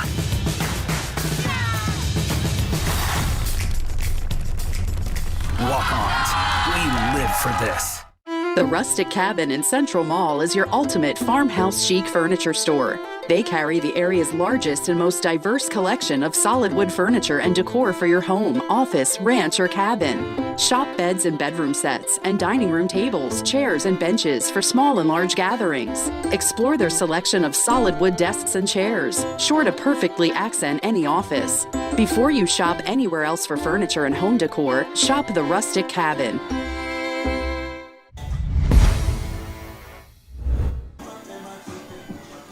Welcome back to Jim Rowland Stadium. We're here at the half. Southside Trails 21-10. What was a very well played first half for the Mavs. Unfortunately, at the end of the half, guys, a tough break for the Mavs as they have a blocked punt that's caught in the end zone for a Fayetteville touchdown. Well, you know, we get kind of used to watching a game, and punting team comes out and they punt. Kicking team comes on and they kick. But I tell you what, mistakes in those areas are often so costly, whether it's a missed coverage, whether it's a block in our case here, because look what a point swing that was. And we don't know what the result will be completely because Fayetteville will get the ball back in the second half. What was interesting about the first half, too, offensively, Southside really, for the most part, struggled to run the football. I think we had one good run by Tucker, about a 12-yard gain. Other than that, we really didn't run the football, so Sword really has to step in the pocket and is being hit several times on plays, but doing a good job of staying in there, taking the plays, taking the hits, and making the plays. Yeah, and I really like the what Southside's trying to do offensively. They've got that game going, Dalton. It's 15, 20 yards down the field. Takes a minute, so I'm counting on that offensive line to keep Sword clean. Now, he's taken some hits, but still been able to get the ball out of there pretty well. Yeah, so general philosophy of this offensive coaching staff has turned into take what the defense gives you. And that could change on a week-to-week basis, right? When I was playing, when Caleb was playing, we ran the ball a whole lot. Then a few years later, we stopped getting as many of those big offensive linemen and those big running backs, and what do? That we switched to the pistol. There have been years with Tate Gatewood and other players where we just threw the ball nonstop. There have been other years where we've run the ball nonstop. We have a lot more talent on the edges now, right? A lot more guys we can throw the ball to. And particularly with Fayetteville, the way that they're playing defense, they're bringing 4, 5, 6 guys, and they're playing aggressive football. It's hard to be able to establish the run against an aggressive team like that. But when you play that aggressive, every now and then you're going to get beat. And that's what happened when we had a 61-yard touchdown score. And that's what you hope happens a few more times here in the second half. Although I wouldn't be surprised to see them play a bit more conservative as the game goes on. Guys, I want to revisit our keys to the ball game. We said, first of all, good things need to happen early to Southside. We saw that with the Russell Key interception on the opening drive, and then the touchdown pass from Sorg to Fulbright. Southside jumps ahead 7-zip early in the ball game.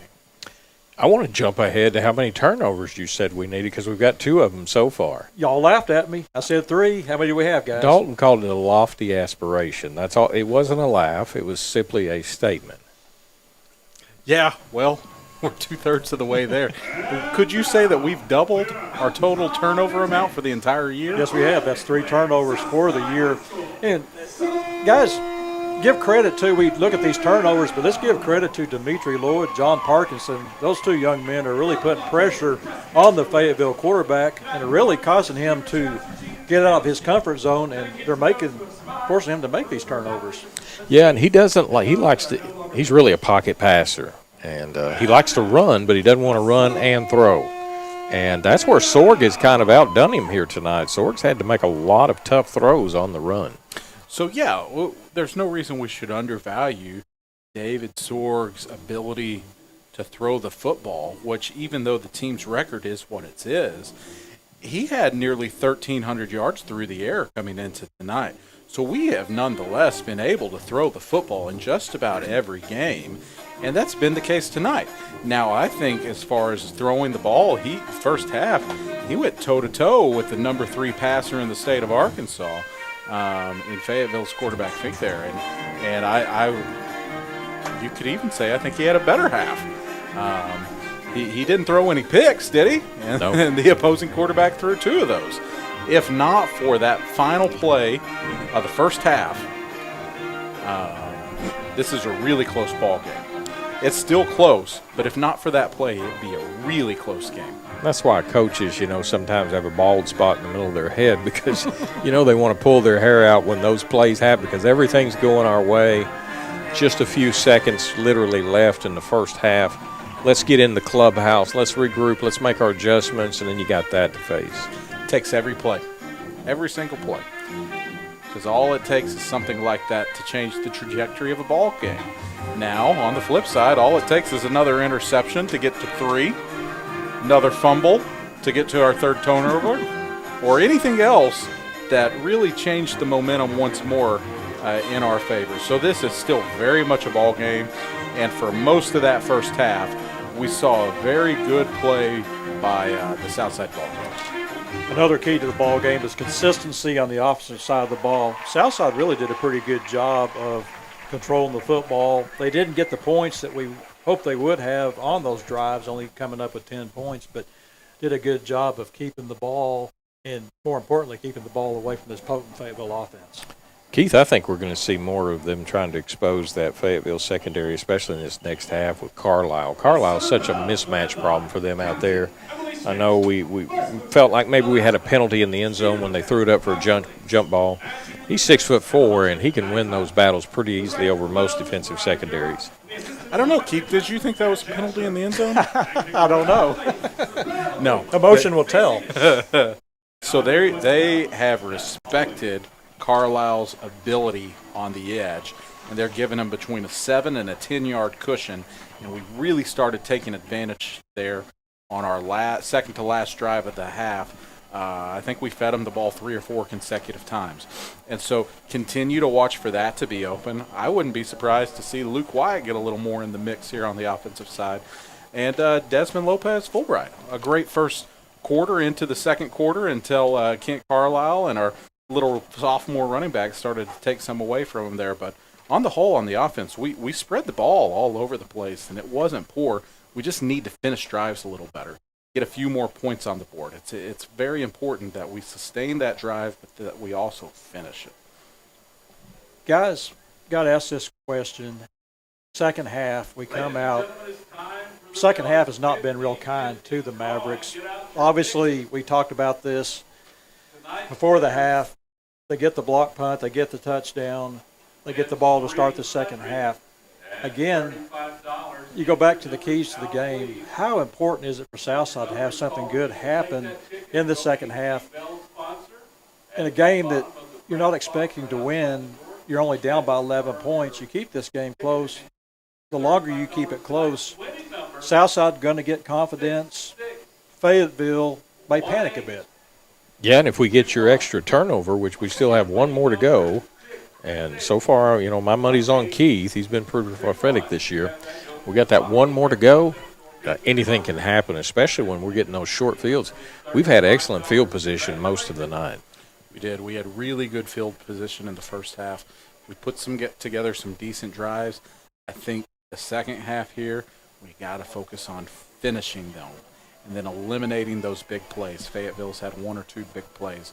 If we eliminate those and finish drives ourselves, I think we'll put ourselves in a good spot here in the second half. You've been watching the Walk-Ons halftime show. We'll be back with the second half kickoff after this. You're watching Southside football on Maverick TV. Chad Sutton and Jared Copeland with Sagely and Edwards Realtors are your go-to agents in the Arkansas and Oklahoma River Valley. When you're working with this team, you're working with the best. Whether it's for commercial property or you're a first-time home buyer, they're going to make sure your buying experience is an easy process. And if you're moving up, they want to make your experience better than your last. When you love what you do, it shows. Discover the Sagely and Edwards Realtors difference. Give Chad or Jared a call today or visit them online. Floyd Trailer Honda has been serving the Fort Smith River Valley area since 1976. From the very beginning, Floyd believed people came first, and that's why his dealership has a long history of great customer service and reliability. So when you're in the market for a new or pre-owned Honda, visit Floyd Trailer Honda and receive the quality service you deserve.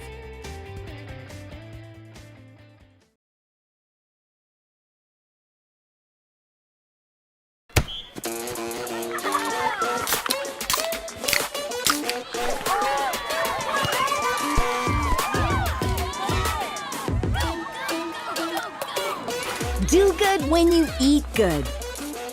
Level up your to-go order by donating to the Walk-Ons Game On Foundation, supporting youth athletics and their communities. Game on! It was the night before breakfast when suddenly Austin craved eggs and bacon and the toasted breakfast burritos he'd eat when he awakened. And the party was turning up, but Darren decided to wind down because sleep is a one-way ticket to toasted breakfast burrito town. So when Alex received that late-night text, she thought about breakfast and she ghosted her ex. Toasted breakfast burritos are here. Go to bed, sleep well. The sooner you sleep, the sooner you'll get one. Only at Taco Bell. Bung. Most dealerships in the River Valley may be short on inventory, but not at Orr Chevrolet in Fort Smith. Score more today and shop over 500 vehicles on their lot. Stop shopping at low inventory lots and shop Orr Chevrolet today to choose from over 500 new, used, and GM certified pre-owned vehicles. Larger inventory, more for your trade, and the best service teams around. Drive home in one of the over 500 new, used, and GM certified pre-owned vehicles today. Stop by 6500 Auto Park Drive or shop online 24/7 at OrChevyFS.com. And remember, you always get more with Orr.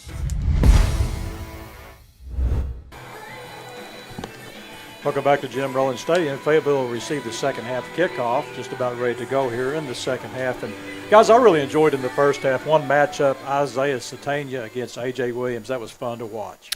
Really so, and Keith, you know, I've just got a good feeling Southside's not going to lose any momentum here. We're going to find out real quick on this first drive by the Fayetteville. But our defense has really set the tone tonight and brought the intensity. They did that first half for sure, and we've seen it every game so far this season. This opening few drives of the third quarter, they can have a huge impact on the rest of the game. This is going to be key for us to come out strong here. Big difference from Mercy Rule last week, Keith. Yeah, a lot of fun tonight. As Dylan Seuss will kick off, here's the kick. It's going to come down at the goal line.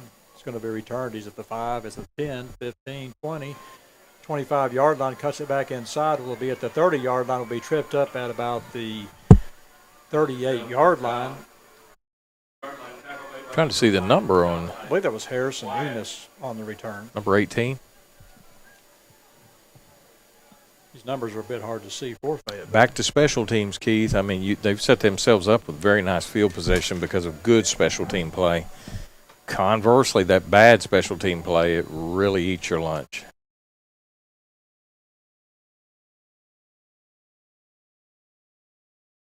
Here's a pass out by Fight, going to be complete at the 40-yard line. Going to get up to about the 43-yard line where A.J. Williams makes the play for the Southside defense. That was Dylan Cattell on the catch. Be a gain of 4 on the play. Brings up second down, 2nd and 6.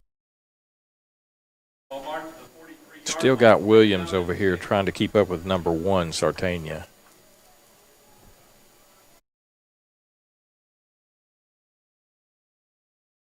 Here's a handoff to Murray off the right side. Has a big hole. We'll get across midfield into Southside territory to the Southside 49-yard line.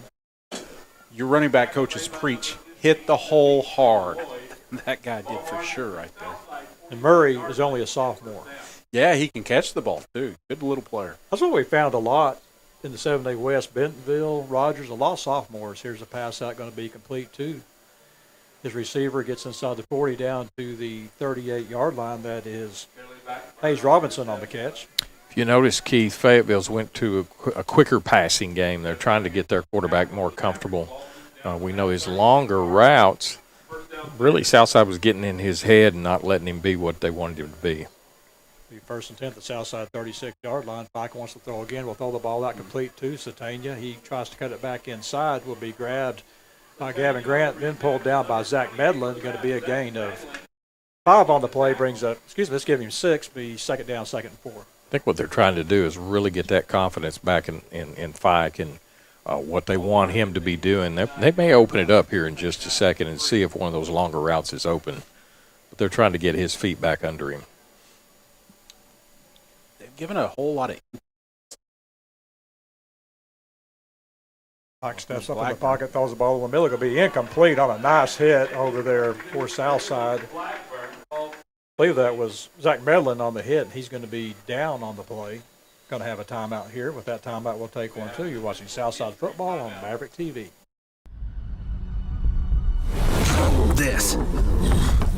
This is a walk-on athlete. They push harder and put their heart into the game.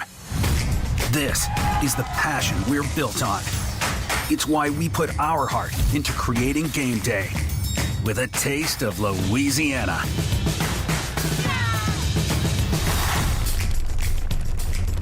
Walk-ons, we live for this.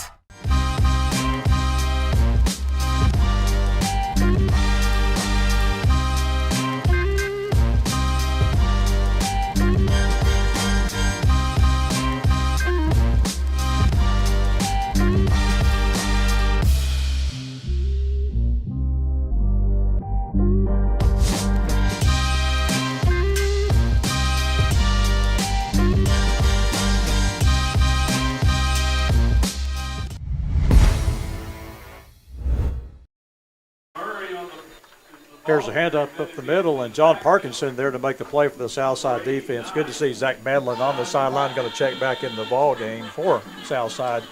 Going to bring up a big 4th down here. 4th down and 5 for Fayetteville. Going to go for it here. No man's territory. Yeah, I think this is a big play. A stop here and a good drive by Southside will go a long way.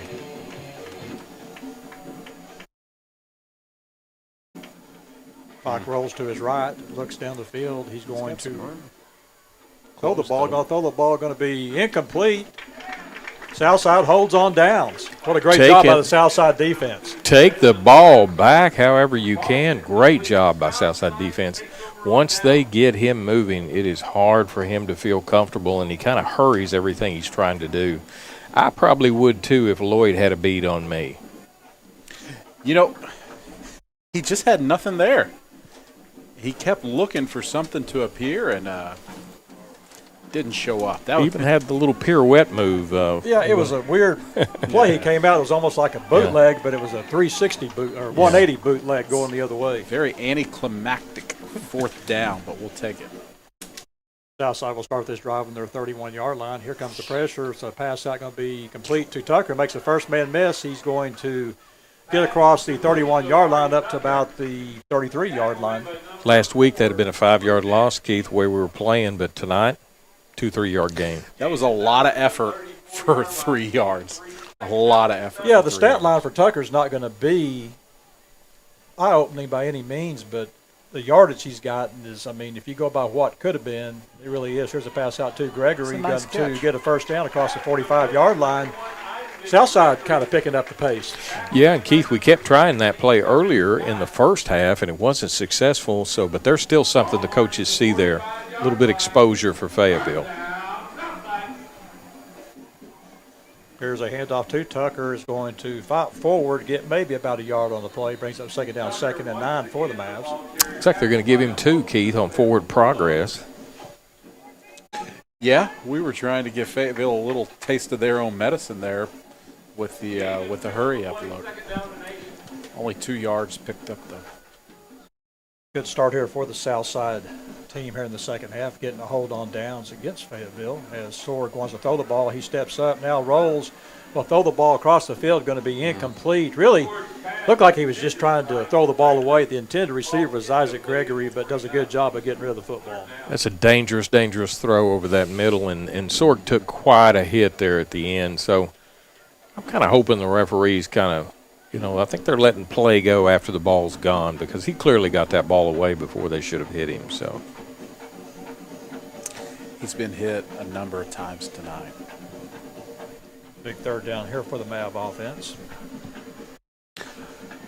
Interesting defensive front look. I think you'd call that an unbalanced line. Here's a pass play going to be incomplete as the receiver fell down. It was intended for Kent Carlisle at about the 38-yard line. The ball goes incomplete. Be 4th down for the Mavs. And guys, I don't know. You got a decision here. Do you punt the ball away? Southside really struggles to punt the football. Looks like they may go for it. Yeah, I'm going to channel Pulaski Academy here. We're just going to keep on going down the field. I would have punted. Sorg going to go back. Look like he's going to punt the ball away. And it's a high snap.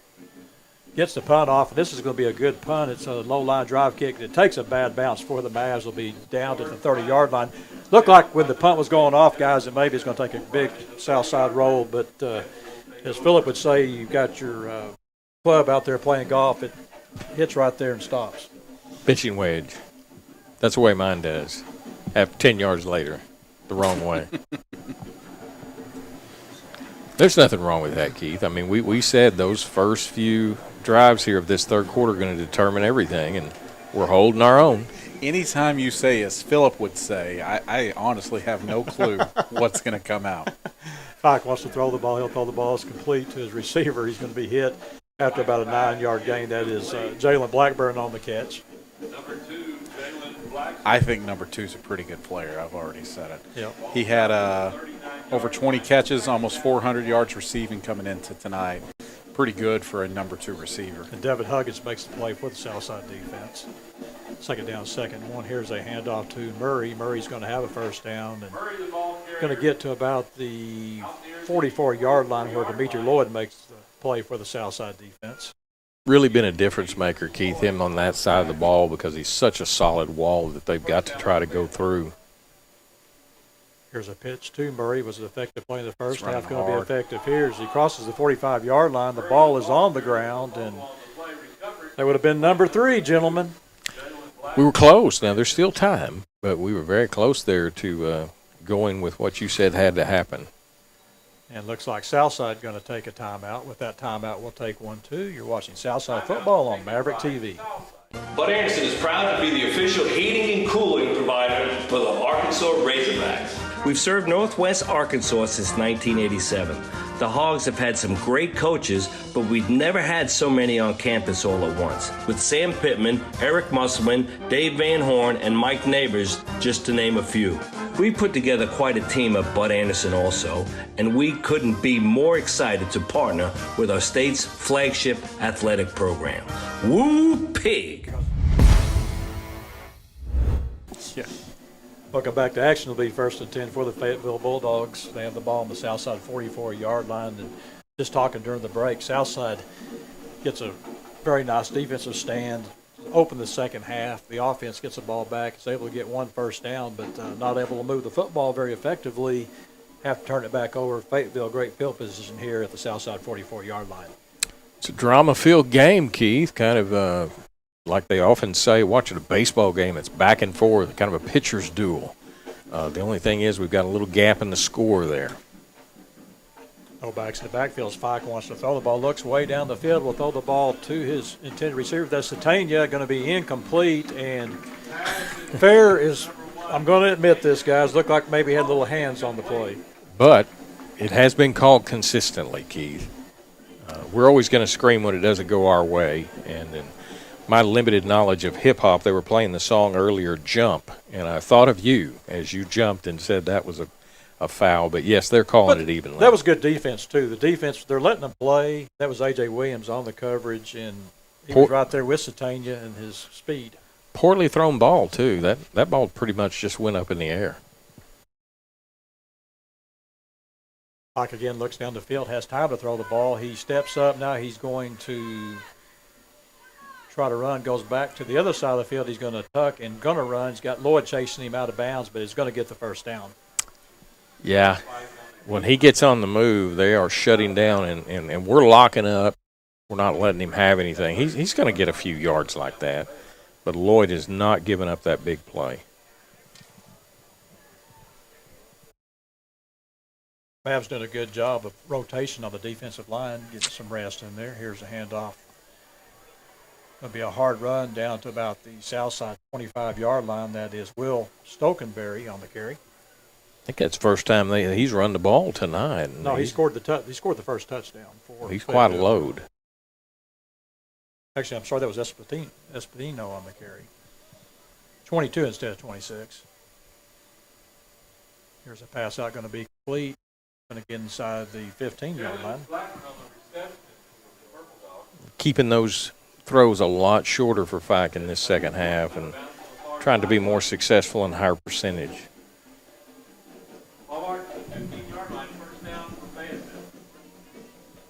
First and 10 for the Bulldogs at the 15-yard line. Here's a handoff again to Espino. He's going to get maybe a yard on the play. Good job by the Southside defense. Looks like from the spot it's right at a yard, maybe a little less, Keith. That was Caden Kirkendall on the tackle for the Mav defense. That was a good track from the backside to make that tackle there.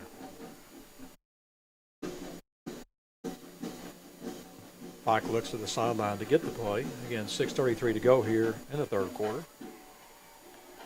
14 seconds on the play clock.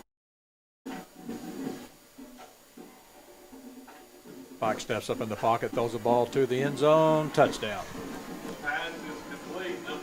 Just a simple post route, and we kind of got behind it, and you can't play catch-up on that. You've got to be reading it all the way. That was Dylan Cattell on the touchdown catch for the Bulldogs. Well, Fayetteville has learned how to run the football this quarter, and as a result, they've had a lot more options in the passing game. Graham Whitty on the extra point. Ball is down. Kick is up. Kick is no good. Southside now trails 27-10. Be back with the Fayetteville kickoff after this. You're watching Southside football on Maverick TV. Comfortable isn't the first word most people think of when they think about a dentist visit, but Aesthetic Dental Institute is different. Dr. Hinshaw has been serving the community for over 25 years with expert dentistry. For cleanings and preventative care, IV and oral conscious sedation, cosmetic dentistry, bleaching, Invisalign, restorations, and even Botox, Aesthetic Dental Institute offers modern dentistry in a relaxed and calm environment. Schedule your complimentary consultation at salisawdentist.com. K-Den, got it. Nice drive by the Fayetteville Bulldogs as they now lead Southside 27-10, 6:20 to go here in the third quarter. Got to answer, guys. Absolutely. The offense got to come out firing on all cylinders here. We're capable of it. We've been moving the ball tonight. Just get back to what you were doing. Just relax. We don't win it all in one series. A hopper going to Wyatt. He's going to get across the 20. He's got a hole. He's at the 30, 35, at the 40, 45, midfield, 45, 40, 35. Inside the 30 will be knocked out of bounds at the 27-yard line. That's exactly why you don't kick to him, and they thought they were being smart, keeping it low, and that didn't bother him one bit. Scooped it up like a shortstop and took off like Lou Brock. You and your baseball references tonight. Well, we are in the middle of the playoffs. We are. The Cardinals aren't playing either. That was a nice play. They got a little overly confident. That's the second or third time they've kicked the ball right to them. What do you want to bet next time? If there is another kickoff for them. They don't do that. But the thing is, you've got to take advantage of this if you're the Southside offense. It's a great field position. You're inside your 30. You're almost at the red zone to start your drive. Finish. Got to finish. Ford looks down the field. Here comes the heat. Looked like he might have been a face mask. That's your guy, Caden Turner, on the play. Yeah, it was a delayed blitz off the edge, and nobody picked him up. Nobody slid over. So the defensive end is outside of the tackle. He cuts inside. The tackle goes with him, and then you bring Turner around the edge there. And because the tackle tracked inside with the defensive lineman, there's no one to block him. Brings up second down, 2nd and 17 for the Mavs. Here comes an outside blitz. Brought the house. Sword has time to throw the ball. It's almost intercepted as he tried to get the ball to Wyatt. Fayetteville actually over-penetrated on that blitz, and Sorg was able to step under it. He still had time, but, once you have to make that step-up move and you're feeling the heat, it is hard to slow down from that point. Now, Kate Fields actually lined up from it was actually coming off. He was covering the slot receiver, left him alone for the safety, came in on the blitz and almost got there. You got to think on something like that. You see that coming, that middle of the field's got to be wide open. Yeah, when they bring heat like that. Of course, when you're at the quarterback, it's a different vantage point than it is up here. Now, you can feel the wind as they go by. I'll say this. They had their backs against the wall starting the drive at their 28-yard line, and they have brought heat 3 consecutive plays, and we haven't been able to do anything. I'm waiting for these guys to line up 5 yards off the ball and bring the heat. You know it's coming. They could do it. They'll bring heat again here. Looks like Southside going to punt the ball again. Oh. The ball's going to go into the end zone for a touchback, so that's going to be about a 15-yard net gain. Guys, bit surprised Southside doesn't go for it there. Yeah, you're at your 35. You're at the opposing team's 35-yard line, down 17 in the third quarter with their offense. Yeah, I'm surprised. I think right now, that the confidence of the coaches is in the defense, and we just got to keep them in front of us. I mean, you've taken Sartania pretty much out of the game. And that doesn't mean he's not going to score here in a minute. I'm just saying they really worked on taking him out. It's causing Fayetteville to find some other players. The 1st and 10 at Fayetteville 24, the Bulldogs. Want to throw the ball, going to be complete, and he will be knocked out of bounds as Devin Huggins on the coverage. Again, on the catch is Jalen Blackburn for a Fayetteville first down. Yeah, they're sticking with the game plan there. Nothing down the field. They're just trying to do high percentage stuff and keep Fox confidence in the right direction. Yeah, one of you guys made the comment about the coaches losing their hair, pulling their hair out. This Southside offense really in the second half has had the field position. They just can't get anything going, and it's got to be frustrating for this coaching staff. For sure.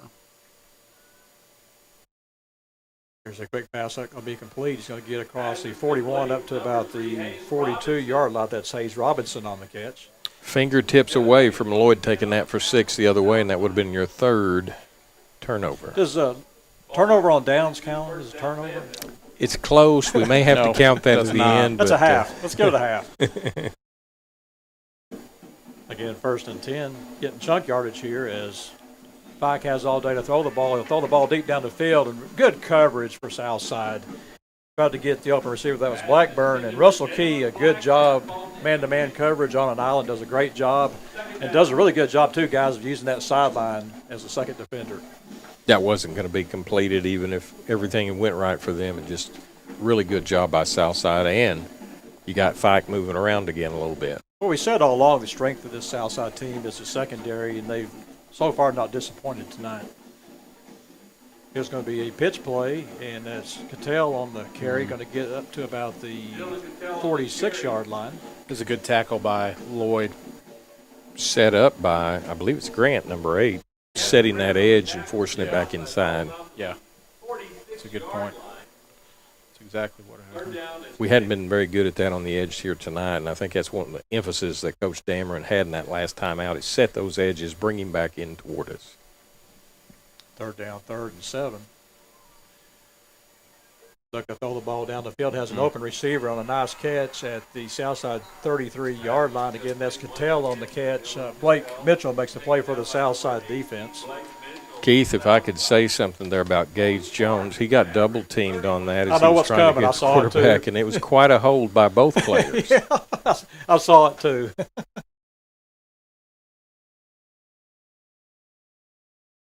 Again, 1st and 10 for Fayetteville at the Southside 31-yard line. Bringing some heat.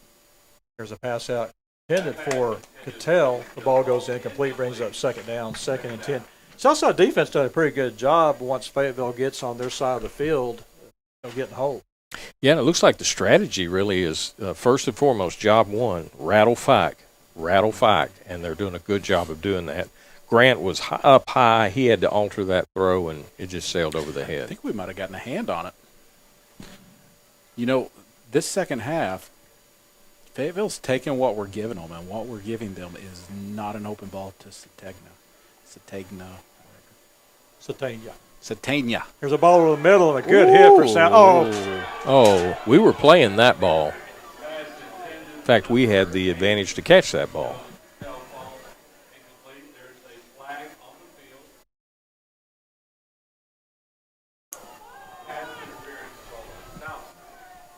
Dare I say?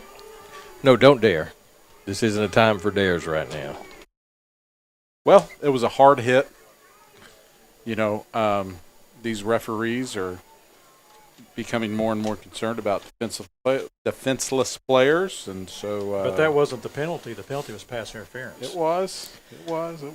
Well, and I think on that one there, I mean, both players are getting to the same spot. It's kind of like when you're refereeing basketball, who gets to the spot first, and Medlin did. Still a great effort by Medlin, take nothing away. There's a pass to the end zone intended for Satania, will go out of bounds. Had him covered over there. That was Russell Key again on the coverage. Russell Key, a good ball game tonight for the Mavericks. Everybody in the secondary, even that hard hit by Medlin there. I mean, everybody is just playing their heart out, doing what they can to bring victory to these Maverick fans. Southside tried to work a holding penalty. I saw one of the Southside linemen kind of grabbing his jersey in front of the referee trying to get something. They ever do that to you, Dalton? Of course. They haven't had a whole. His way in, I'll mark him at the 1-yard line. Yeah, we kept losing our feet there. It looked like everything we tried to do just went wrong, but it's still the right idea to get him up and moving because if he wants to throw, he's not very effective. That's one of the few times tonight he's been able to beat him with his feet. Yeah, Bladen Fike looked like a running back on that play. Espino will be in the backfield with Fike. He'll get the handoff here, and he'll walk in the end zone. Touchdown. We've got a flag on the play. Dare I say a flag on Fayetteville? Yeah. Oh, yeah, it's a hole. Yeah, that hole was a little too big. And John Parkinson's holding his arms up. Thank you. Yeah. That hole was a little too big. Yeah, it's been tough on Southside D-line, but you know what? They have played a good game as well tonight. I think Parkinson's played a very good ball game. Of course, I think just almost every game that young man plays, he seems like he's chasing the quarterback most of the time. And I think they have confidence with Lloyd behind him, knowing, hey, we've got somebody behind him that can go track him down and put the hit on him. First and goal at the 14 for Fayetteville. Fact is going to run the ball as a quarterback draw. He gets away from Demetri Lloyd, cuts it back inside. We'll get back towards the 10. Southside recovers a fumble. He's at the 20, 25, at the 30, 35, 40. Across midfield will be tackled at the Fayetteville 45-yard line. Can I say hat trick? Would that be appropriate here? I know it's not a hockey game, but Keith said we needed 3. That was Blake Mitchell on the fumble recovery for the Southside defense. Best pass Fikes had all game as far as I'm concerned. And just popped right up there where we needed it. Of course, the first thing I did, Keith, was I looked back down the field to make sure there wasn't a flag. And now we've got an injured Maverick on the play. With that injury, let's go ahead and take a timeout. You're watching Southside football on Maverick TV. A to Z Furniture in Alma is ready to meet your furniture needs. These trying times, with all the shortages going on, they're working hard to keep stock flowing and the warehouse filled. A to Z Furniture understands that you need your furniture in a timely manner, and they are striving to make that happen. Open 7 days a week for your convenience and offering financing and delivery. A to Z Furniture would love for you to stop in and shop today. A to Z Furniture on Highway 71 in Alma. Worth the drive to save more.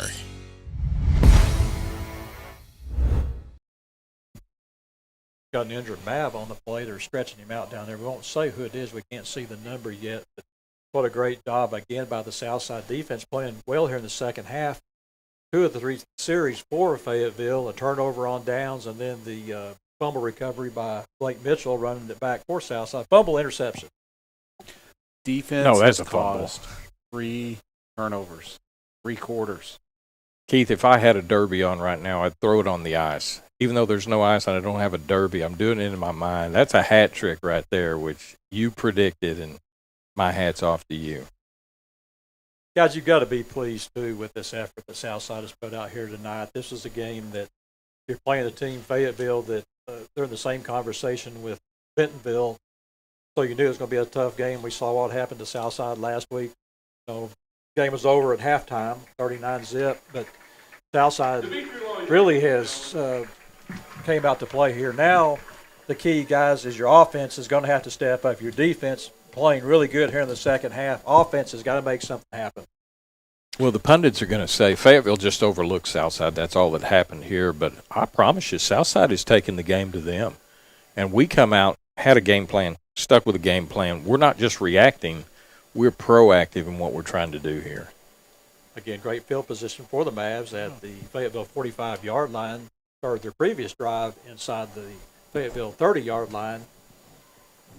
Guys, I got to say this right now, 2:58 to go here, down by 17. Got to be 4-down territory, right? Absolutely. Absolutely. At this point in the game, I think you go for it.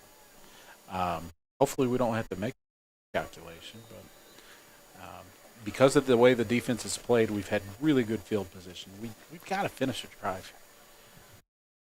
Quick pass out.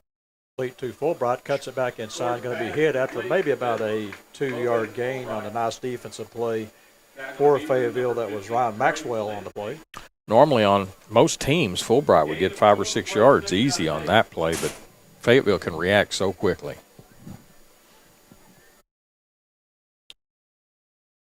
Really respecting Carlisle. There's a pass out to Carlisle. He's got one man to beat, cuts it back inside. We'll get inside the 30 down to the Fayetteville 29-yard line. Yeah. What I really love about him is he's always looking to turn the ball up the field, and that's really growth from where he started the first of the season. He understands yards after the catch. So our quarterback saw what I did there. With a 12-yard cushion, that route was perfect for him. Ooh. This is going to look like a lateral on the play. Let's see if they called a lateral. They did. They did. They're marking it out. It was a backward pass. And I agree with that. It was backwards. Had a little bit of heat on it, a little bit of curve, but probably an ill-advised throw. And I'm sure Sorg wishes he had that one back. They spotted it back. Looked like it was back at about the 35. They're going to spot it back at the 37-yard line, which brings up second down, second and 18. That's tough. Here's a pass out to Isaac Gregory. He tries to get outside and will make a nice play as he gets up to about the 31-yard line. That's hard working right there. You know, he turned a negative play into what? 5-6 yard pickup, and he worked really hard for those yards. Almost got back to the original line. Yeah, Gregory's had some catches tonight. They started him as slot receiver last week and was nil for catches, and now we've got a timeout. Looks like it's going to be an injury timeout, but they'll take one too. You're watching Southside football on Maverick TV. One evening, Let's go, Walter. The sun went down. Back to you. Jungle fire was burning. Down the track came Get him, a said, boys, I'm not turning. I'm headed for a land that's far away. It's a multi-flex tailgate. It can be a step, it can even become a workspace. Meet the cat. What's so great about him? He didn't have a workspace. The Chevy Silverado with the available multi-flex tailgate. Find new adventures, find new roads. Chevrolet. Got it yet this year. Welcome back. It'll be third down, third and 12 for the Mavericks. The ball will be spotted at the Fayetteville 31-yard line after the Blake Mitchell return of a fumble. Set the Mavs up to great field position. And, guys, you got to take advantage of this. Southside's last two drives started at the Fayetteville 27-yard line after the Luke White kickoff return and at the Fayetteville 45-yard line after the fumble return. Sorg wants to throw the ball, throws it over the middle, and it's going to be incomplete, actually almost intercepted. And, Keith, on that, where was his first read? His first read was outside there to Carlisle. So, as Dalton has said repeatedly, I mean, that's their weak spot. Every time it appears Sorg is trying to expose it. Southside will go for it here, fourth down, fourth and 12 for the Mavs.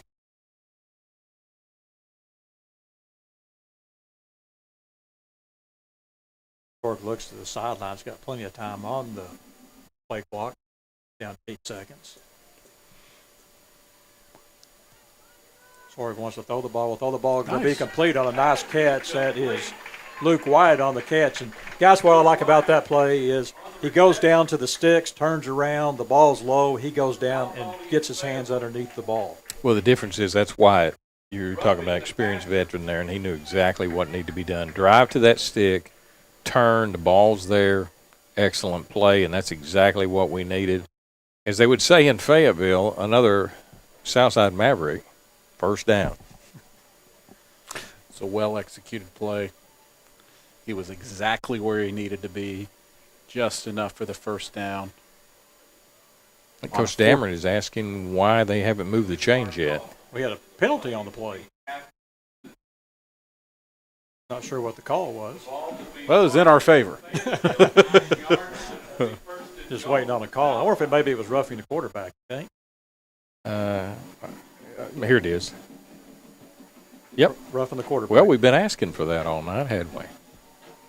Be first and goal for the Mavs at the Fayetteville 8-yard line. Big drive here, 1:43 to go here in the third quarter. Southside get back in the ball game with a touchdown. Lob it up. Here's a pass going to the end zone. A lot of contact over there. Ball goes incomplete. Yeah. So he had two one-on-one coverage. He had Luke Wyatt down here. He had Kent Carlisle on the other side, and he was just going to pick one and throw it up. Yeah, guys, this may be too simplifying things, but why would you not run Carlisle in the slot, let him use that 6'4" frame, just throw the ball up to the post? Well, too simple? Safety? I mean, depends on what the defense is giving you, right? Here's a pass play, going to be a completion to Tucker, and he falls down at the 6-yard line. Would have had a touchdown. Yeah, keeps his feet there, and that's 6 points, and more your prophecy coming true before my very eyes. That's where the tackle gets credited to the turf. The old turf monster. We've had some problems with footwear tonight, Dalton. I don't know if the turf is slick or we're just overactive, but we've had some problems. Big third down here, third and goal for the Mavs. Here's a handoff to Tucker, going to be hit and dropped at the 5-yard line. Well, now, Keith, if we're going to Carlisle across the middle, as you said, this is the time. This is a big play right here. Well, the thing about that is right now, I really almost think you would have to. But if you bring him into the slot, then you're going to draw the safety to double coverage. He's on an island out there. I think they're just it's one-on-one. I wouldn't be surprised if we just throw it over there. Sorg throws the ball's going to be dropped. Oh, would have been my. a touchdown for Southside. The wheel route for the he took another hard hit. Bless his heart. Sorg has really paid a price tonight, and my hat's off to him. He's played well. But that ball should have been caught. A little wheel route by the back, wide open. The linebacker missed it. But that hit he took actually changed that trajectory just enough. Yep. He took that hit and was hoping for a touchdown. And that's what makes it even harder is when you see the hit you're about to take, but you take it because you think you're doing something good, and then a play falls apart. Those are tough. 1st and 10 for Fayetteville as Murray takes the handoff, going to be hit and going to be dropped on a nice defensive play for the Mavs. I believe it was Cage Castling getting off the bottom of the pile for the Southside defense. D-line has played well tonight, Keith, and they've had to overcome some stuff. I mean, Fayetteville is no pushover up there on their front. Southside doing a good job of rotating those D linemen, and you look at the defense right now. You've actually got Gage Jones working at left defensive end from they had him at nose tackle, and that's going to be the end of 3 quarters. Southside trails 27-10. Be back at the start of the 4th quarter after this. You're watching Southside football on Maverick TV. Ashley Air is proud to be an official sponsor of Razorback Athletics. We've served the River Valley since 1958, the same year that the legendary Frank Boyles took over as the Razorback football coach. The Hogs have had some great coaches, but we've never had so many on campus all at once. Sam Pittman, Eric Musselman, Dave Van Horn, and Mike Neighbors, just to name a few. What an incredible team. We put together quite a team at Ashley Air, too, and we couldn't be more excited to partner with our state's flagship athletic program. Woo Pig Suey!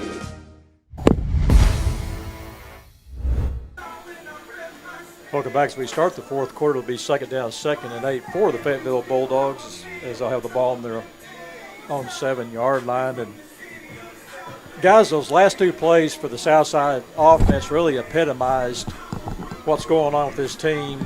You throw the swing pass out to Tucker. He can walk in the end zone. He trips, doesn't get to the end zone, and then on 4th down, Sorg gamely stands in there, takes a hit, throws the ball, and it's dropped. Yeah, Sorg's going to really have a hard time getting up tomorrow morning. He's really going to be sore, but my hat's off to him. He has really gave his all to try and make this the best possible situation as he can. We've got a few breaks tonight. Some of them hadn't went our way, but that's part of playing the game.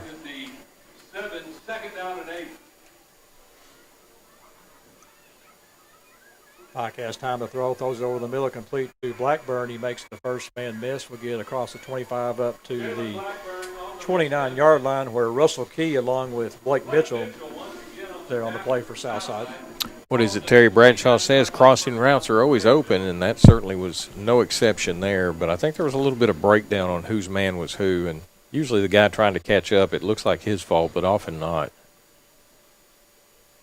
Here's a handoff and a good defensive play for Southside. That's Hayden Hurst making the play for about a 2-yard gain on Murray. Love it when the nose tackle makes the tackle. Way to go, big fella. Hurst really stepping up. Had a good ball game last week for the Mavs. I love it when you call him a nose tackle instead of a nose guard. Here's a quick pass out to Satania. Going to get about 7 yards on the play. Southside's done a good job so far, Keith, of containing Sartania. And he is a handful to contain. Caden Kirkendall makes the play for the Southside defense. 3rd down, 3rd, about 1 for Fayetteville. Here's a handoff to Murray. Is going to get the first down barely as he gets up across the 40-yard line. Southside secondary thought that was just going to be the quick out with the blockers on the side, and they sniffed that out, and they got fooled a little bit. Didn't have anything to do with the play, though.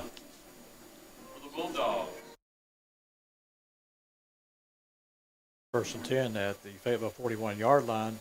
Got a flag on the play as Parkinson jumps in the neutral zone. Mental error. Got to eliminate those.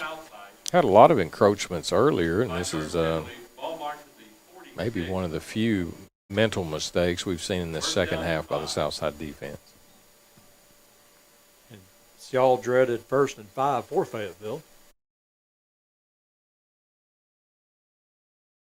Again, Southside trails 27-10. Been a good ball game tonight for the Mavs. Defense really played well tonight.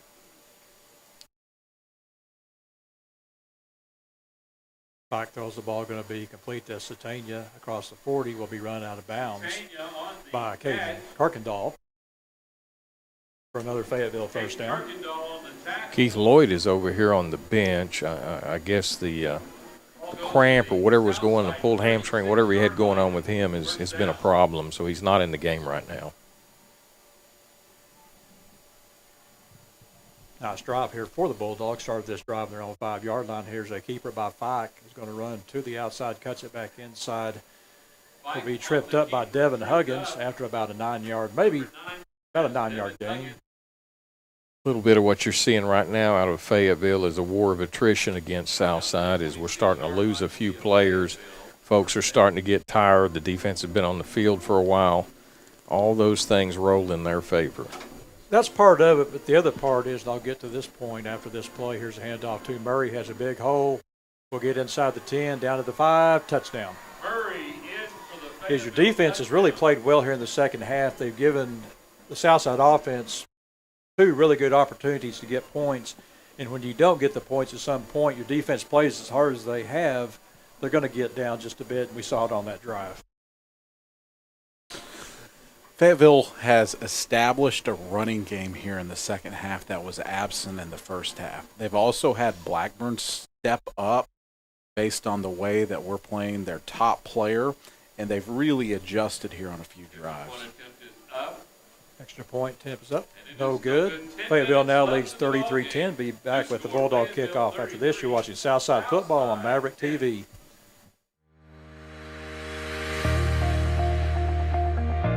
My experience with concurrent enrollment was amazing. I wouldn't change anything about it. In high school, it can be difficult to transition to college. What I've enjoyed most about concurrent enrollment is the scheduling. My experience with concurrent enrollment was awesome. I could better prepare myself for what was ahead. My instructors at Carlisle were very flexible, available, and they helped me achieve success.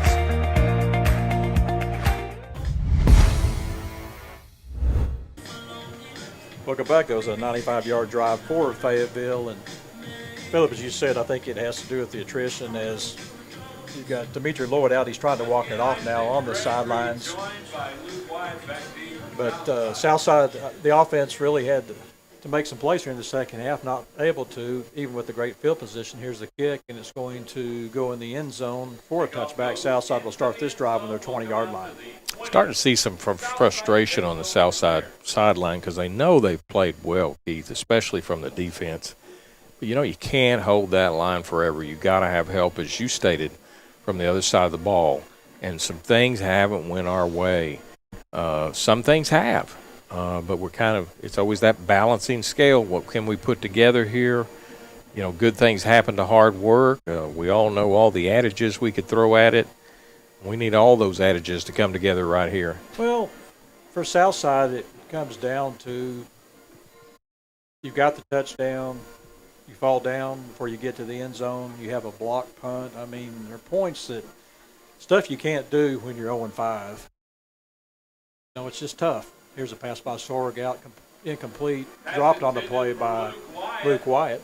Now, it would have been a touchdown if it hadn't been dropped. And it was very close. And Fayetteville plays really tight there in that certain area. So I think we haven't went back to our sweet spot, Dalton, where we were having a lot of success. No. At a certain point when you can't finish drives, it just starts to get at you. Here's a handoff to Tucker. He's going to be hit, and he is hit hard at about the 17-yard line. No gain on the play. Yeah, we're kind of taking the wind out of our sails, and they're just breathing fire from the other side. Trying to see what was going on over there. Somebody got that one. I'm sorry, Tucker actually got back to the line of scrimmage. There was another Southside Maverick that got hit. He's down on the play. And with that injury, let's go ahead and take a timeout. You're watching Southside football on Maverick TV. This is a walk-on athlete. They push harder and put their heart into the game. This is the passion we're built on. It's why we put our heart into creating game day with a taste of Louisiana.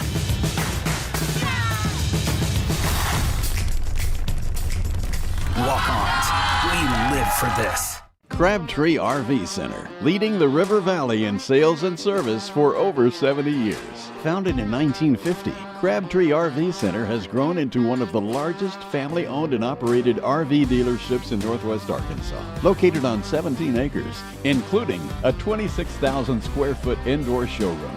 Crabtree RV Center has everything you need, all in one convenient location. Crabtree RV Center in Alma, Arkansas, making your family's dreams come true. Welcome back to Jim Rollins Stadium. That Isaac Gregory, the injured Maverick, gets up under his own power. That's good to see. It'll be 3rd down, 3rd and 9 for the Mavericks. Guys, what I was watching on that play was actually Gregory's the one that got hit over there. I was thinking that's where the ball was at, but Tucker gained 1 yard on the play, so it'll be 3rd down, 3rd and 9. Gregory's played really hard. When the ball has gotten in his hands, he has played hard. That's the kind of physicality and mentality that Philip was talking about pregame. You know, football being a physical game and approaching it with this right mentality and attitude. Isaac Gregory certainly has done that tonight. And he's been put in some very physical situations that, I mean, he hasn't ducked away from it, Dalton. Just, as I had coaches used to say, stick your head in there and just keep plowing forward, and he's done a good job of that. My hat's off to him. Again, 3rd down and 9 for the Mavs. Ford throws the ball down the field, going to be complete. That's Carlisle to 40, 35, 30, 25, 20, 15, 10, 5. Touchdown, Southside. Wow, I didn't know he was that fast. What a burst of speed. We're going to go to the walk-on replay, and it's just a simple post route, but he doesn't give up on it. Watch this ball. Perfect ball by Sorg. Hits him in stride. Fayetteville went for the interception, didn't make it. And then it's a foot race, and look at that speed he exhibited. How many yards? How big of a play was that? It would have been 79-yard play. 79-yard touchdown, and doesn't he have a 61-yard touchdown? We're in pretty good shape there, aren't we? Yeah. The 61 was Fulbright. Oh, man. Yeah, 2 touchdowns for Sorg. Sorg's played a gutsy game tonight. Yeah. He has. He's taken a lot of hits. That's 140 yards just in 2 touchdowns. We're talking about in scoring plays off passes. Southside now cuts in the lead. It's 33-17. Be back with the Maverick kickoff after this. You're watching Southside football on Maverick TV. Randall Ford is excited to announce their state-of-the-art mobile service van, stocked with all the latest tools and technology needed to service your vehicle. Everything from oil changes, warranty repair, battery, software updates, brake jobs, and so much more. All is done with your convenience and safety in mind. We'll come to your office or home to provide professional service the Randall Ford way. Stop by today at Randall Ford, 5500 Rogers Avenue, or check us out online 24/7, randallford.com. Ford, the #1 selling brand in America. A 3-play, 79-yard touchdown drive for the Mavericks. A 79-yard completion from David Sorg to Kent Carlisle. Southside now cuts the lead to 33-17. Gentlemen, the outcome of this ball game, Southside's got a way to go, but you got to be pleased with the effort that these young men are putting out here tonight. What are you talking about, outcome of this ball game? We got 9.5 minutes to go. We're down 2 scores. I didn't say an outcome. Okay. Back to your theory, Keith. If we stop the game right now, we would say Southside played a good game. Nobody will agree with us from north of the tunnel, but that's fine. We know what's happening. We can see it. A lot of growth this week, Dalton. Yeah. I don't agree with people north of the tunnel on much anyway, but we've played pretty well. We just haven't put it all together. But there's enough positives that you can build on and gain momentum from. Yeah. But this one certainly isn't out of the way. You get a 4th turnover here, who knows what could happen. This is going to be a pooch kick by Grayson York. It's going to be returned up to the 35-yard line. Going to be knocked out of bounds at about the 38-yard line. On the return is Hayes Robinson. Good heads-up play by Robinson there, because that could have been disastrous, Keys, because that's a live ball, and we're not very far away from it.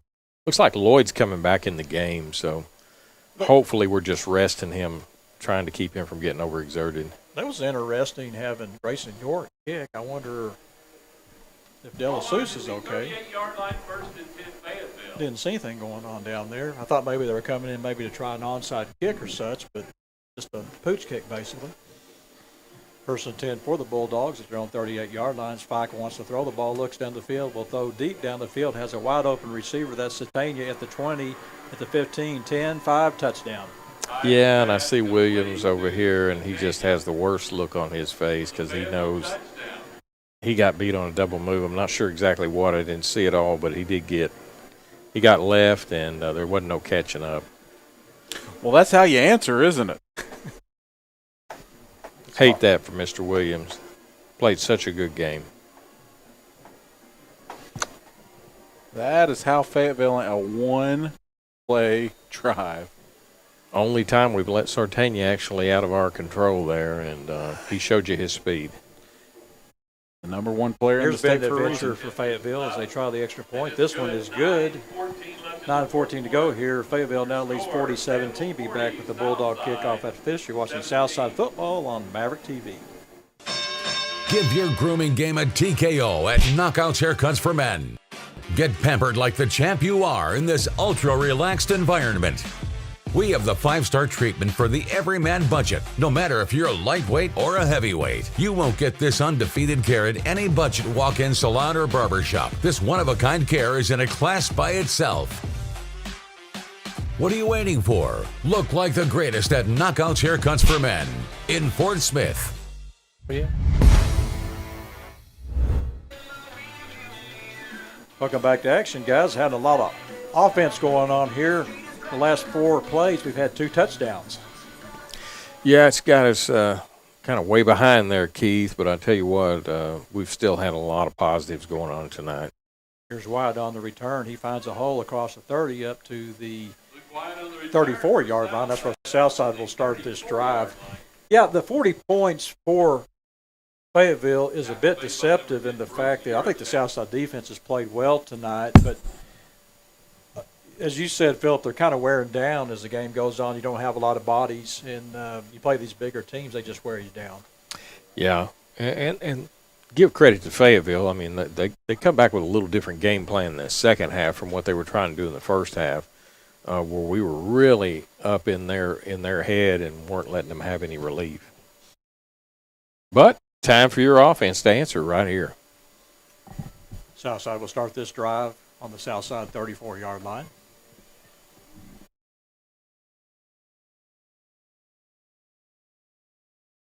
York throws the ball. He gets hit again, throws the ball down the field. There should be a flag as he is pulled down on the play. Oh, my goodness. Now, Keith, we know we always run a positive press box, but on that one, though, we're going to really have to just probably refer to Dalton. I don't know if it was pass interference or not, quite frankly. It was. Wow, and I think Sorg took another hit. Yes, he did. He's taken a lot of hits. He did take another hit.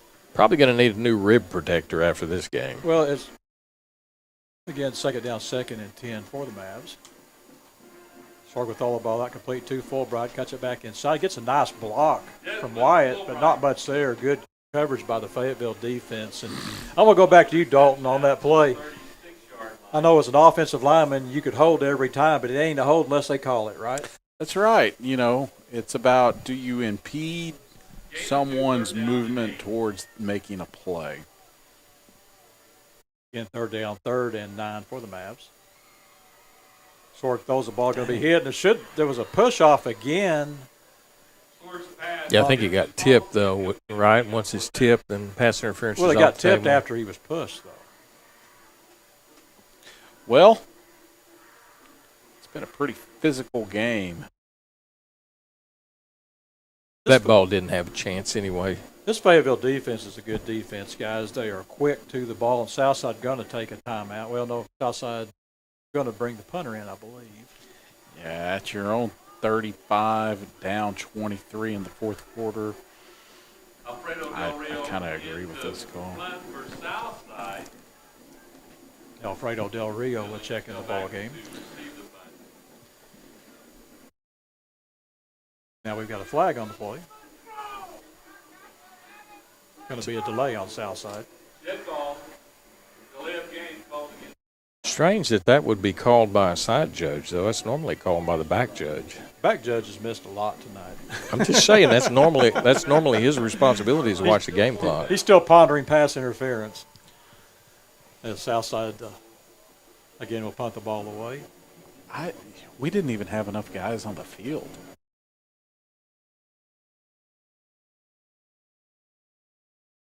Here comes the heat. They're going to. That should be all right. That shouldn't be the 5-yard variety. It's fielded by Fayetteville, and he's going to run it down. The ball is on the ground and goes out of bounds, but going to be roughing the kicker. Well, okay, guys, I got to ask this question. Yeah. Roughing the kicker, we saw it last week, running in the kicker. I think in high school it should be an automatic 15-yard penalty no matter. Yeah, that wasn't running into there. Looks like we've got an injured Bulldog. Keith, he's off the field. I think the bigger problem is that there were, again, 3 to 4 guys there. You know, how'd they miss it? Yeah, the fact that you have roughing the kicker means you have too much pressure to begin with. They're saying the ball was tipped, so no penalty. Waving the flag off. Yeah. And it definitely was tipped. I mean, it went backwards essentially. So if contact is made with the ball before the kicker, yes, that is the correct call. And we've got an injured Bulldog on the play, as Philip said. Let's go ahead and take a timeout. You're watching Southside Football on Maverick TV. Whether you're opening your first checking account, purchasing your first home, saving for your first big vacation, or opening a new business, First Star Bank offers hometown service with the latest in digital banking technology. Our local team makes banking fast, convenient, and easy. From simple everyday banking to helping you fulfill your dreams, our team is here to guide you every step of the way. First Star Bank. We'll be there through all your firsts. Learn more at firststar.bank or stop by one of our local branches today. Member FDIC, Equal Housing Lender. This is a walk-on athlete. They push harder and put their heart into the game. This is the passion we're built on. It's why we put our heart into creating game day with a taste of Louisiana.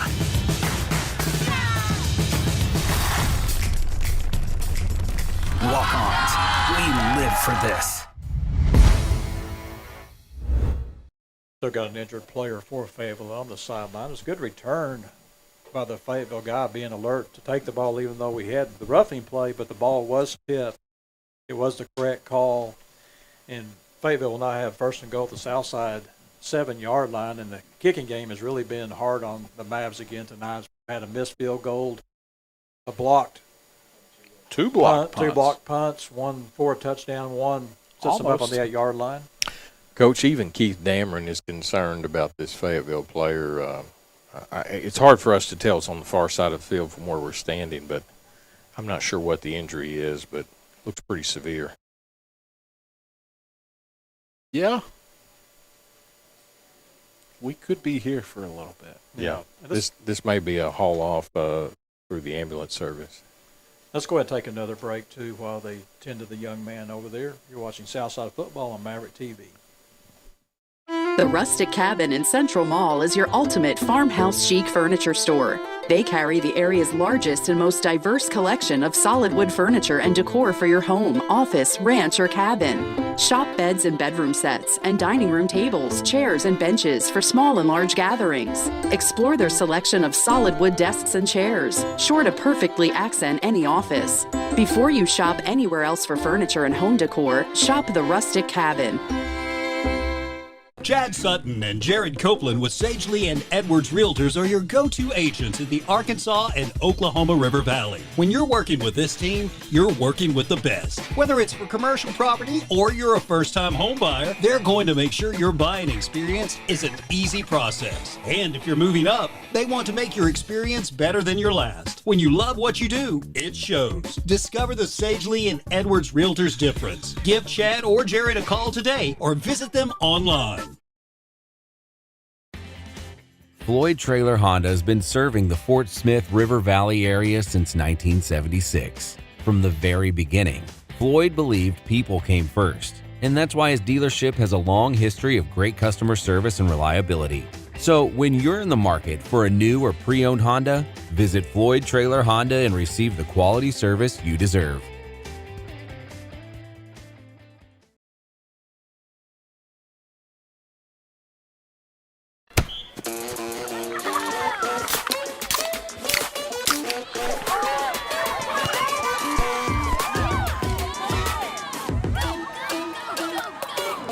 Do good when you eat good. Level up your to-go order by donating to the Walk-On's Game On Foundation, supporting youth athletics and their communities. Game on! It was the night before breakfast when suddenly Austin craved eggs and bacon and the toasted breakfast burritos he'd eat when he awakened. And the party was turning up, but Darren decided to wind down because sleep is a one-way ticket to toasted breakfast burrito town. So when Alex received that late-night text, she thought about breakfast and she ghosted her ex. Toasted breakfast burritos are here. Go to bed, sleep well. The sooner you sleep, the sooner you'll get one. Only at Taco Bell. Bung. Most dealerships in the River Valley may be short on inventory, but not at Orr Chevrolet in Fort Smith. Score more today and shop over 500 vehicles on their lot. Stop shopping the low inventory lots and shop Orr Chevrolet today to choose from over 500 new, used, and GM certified pre-owned vehicles. Larger inventory, more for your trade, and the best service teams around. Drive home in one of the over 500 new, used, and GM certified pre-owned vehicles today. Stop by 6500 Auto Park Drive or shop online 24/7 at OrChevyFS.com. And remember, you always get more with Orr. This is a walk-on athlete. They push harder and put their heart into the game. This is the passion we're built on. It's why we put our heart into creating game day with a taste of Louisiana.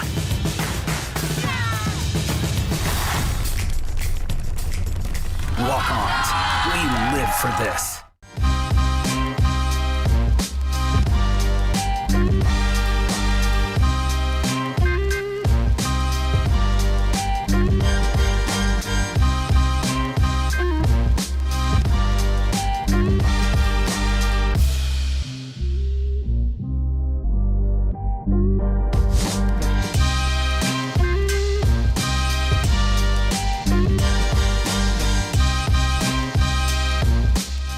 Bud Anderson is proud to be the official heating and cooling provider for the Arkansas Razorbacks. We've served Northwest Arkansas since 1987. The Hogs have had some great coaches, but we've never had so many on campus all at once. With Sam Pittman, Eric Musselman, Dave Van Horn, and Mike Neighbors, just to name a few. We put together quite a team at Bud Anderson also, and we couldn't be more excited to partner with our state's flagship athletic program. Woo pig! Comfortable isn't the first word most people think of when they think about a dentist visit, but Aesthetic Dental Institute is different. Dr. Henshaw has been serving the community for over 25 years with expert dentistry. For cleanings and preventative care, IV and oral conscious sedation, cosmetic dentistry, bleaching, Invisalign, restorations, and even Botox, Aesthetic Dental Institute offers modern dentistry in a relaxed and calm environment. Schedule your complimentary consultation at salisawdentist.com. A to Z Furniture in Alma is ready to meet your furniture needs. In these trying times, with all the shortages going on, they're working hard to keep stock flowing and the warehouse filled. A to Z Furniture understands that you need your furniture in a timely manner, and they are striving to make that happen. Open 7 days a week for your convenience and offering financing and delivery. A to Z Furniture would love for you to stop in and shop today. A to Z Furniture on Highway 71 in Alma. Worth the drive to save more. One evening as go, Walter. the sun went down, After you. the jungle fire was burning. Down the track came Get a him, Lord! right. Said, boys, I'm not turning. I'm headed for a land that's far away. It's a multi-flex tailgate. It can be a step, can even become a workspace. Meet the cat. What's so great about him? He didn't have a workspace. The Chevy Silverado with the available multi-flex tailgate. Find new adventures, find new roads. Chevrolet. Ashland is proud to be an official sponsor of Razorback Athletics. We've served the River Valley since 1958, the same year that the legendary Frank Boyles took over as the Razorback football coach. The Hogs have had some great coaches, but we've never had so many on campus all at once. Sam Pittman, Eric Musselman, Dave Van Horn, and Mike Neighbors, just to name a few. What an incredible team. We put together quite a team at Ashley Air, too, and we couldn't be more excited to partner with our state's flagship athletic program. Woo Pig Suey!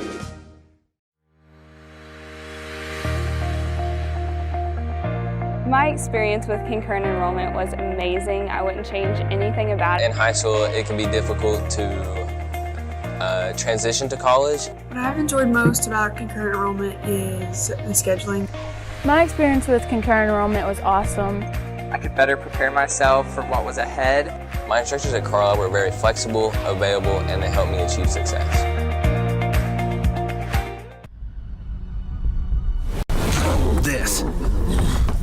This is a walk-on athlete. They push harder and put their heart into the game. This is the passion we're built on. It's why we put our heart into creating game day with a taste of Louisiana.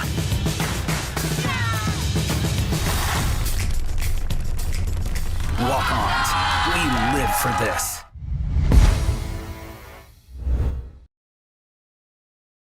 Welcome back to Jim Rollins Stadium. We've got a injured Bulldog on the play. Brought stretcher out for him, going to take him to the hospital, and just hope everything is okay here, guys. This is when you see something like this, and it really makes a football game really not that important.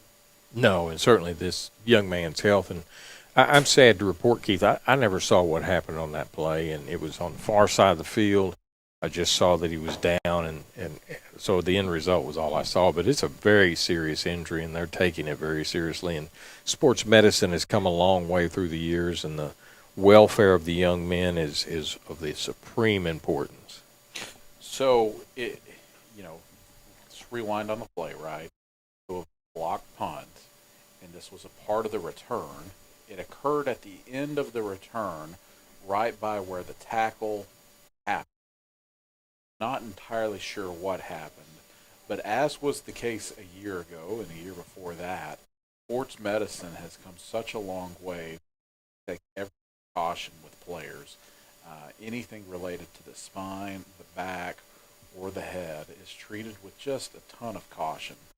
You don't want to jump to conclusions, but it's in times like these that you appreciate the precautions that are in place, the training and the medical staff that are on hand to all these games. Volunteer players stay safe and get great care, and that's where we're at tonight.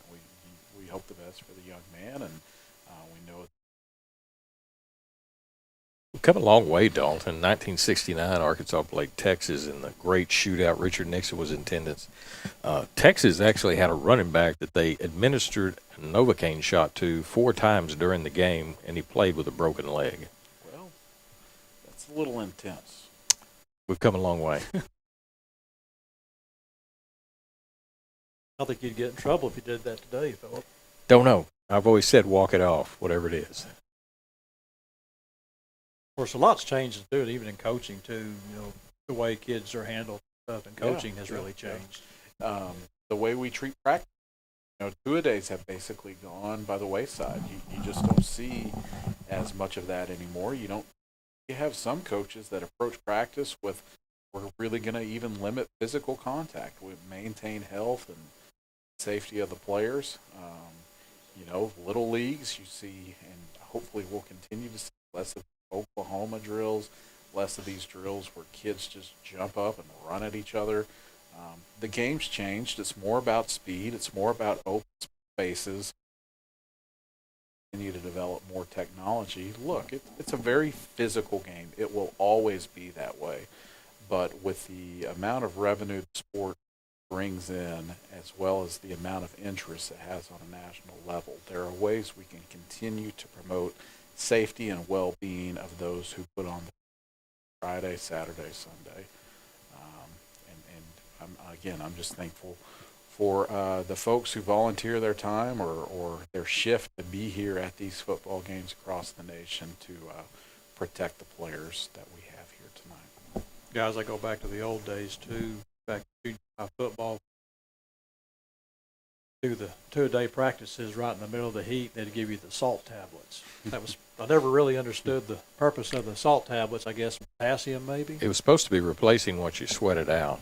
The problem was that's not how we replaced what we sweated out. So when I was at Ramsey Junior High, 7th grade, honestly wasn't that long ago.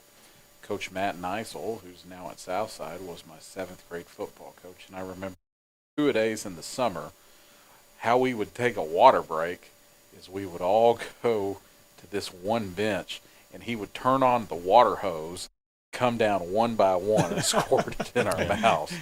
But if you remember, we were always told, don't drink too much, you're going to get sick, which I never cared if I got sick. I wanted the water. And I don't ever remember getting sick because I had too much. I don't either. So the game's changed a lot. The way we treat players, safety has changed a lot, and we'll continue to do so.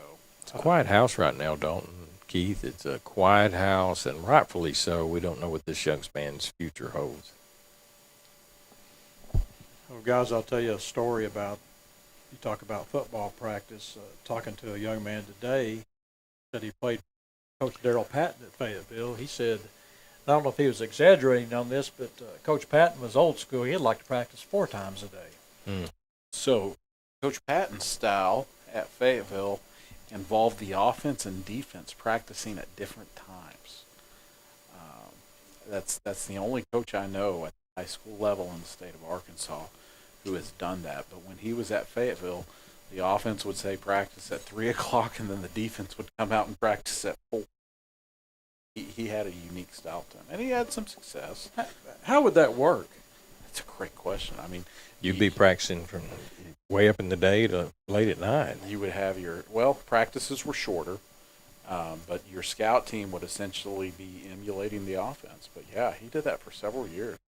And they had a decent amount of success. They had more success after he left. But Coach Patton had some decent success at Fayetteville. And we're here during the injury timeout, and we just hope and pray that the young man is okay. And let's go ahead and take another break. You're watching Southside Football on Maverick TV. Crabtree RV Center, leading the River Valley in sales and service for over 70 years.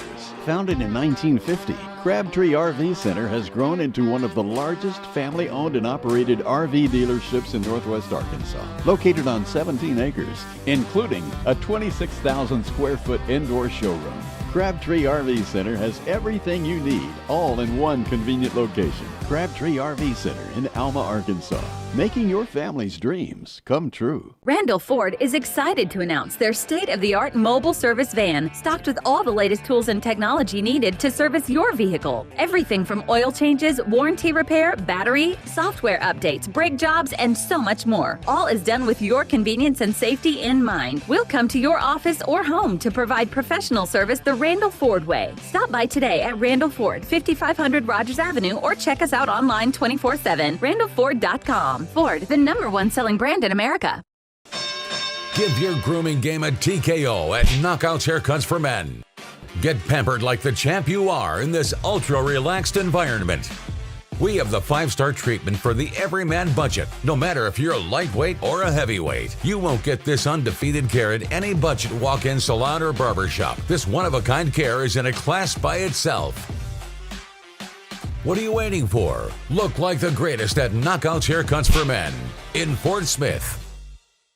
Whether you're opening your first checking account, purchasing your first home, saving for your first big vacation, or opening a new business, First Star Bank offers hometown service with the latest in digital banking technology. Our local team makes banking fast, convenient, and easy. From simple everyday banking to helping you fulfill your dreams, our team is here to guide you every step of the way. First Star Bank. We'll be there through all your firsts. Learn more at firststar.bank or stop by one of our local branches today. Member FDIC, Equal Housing Lender. This is a walk-on athlete. They push harder and put their heart into the game. This is the passion we're built on. It's why we put our heart into creating game day with a taste of Louisiana.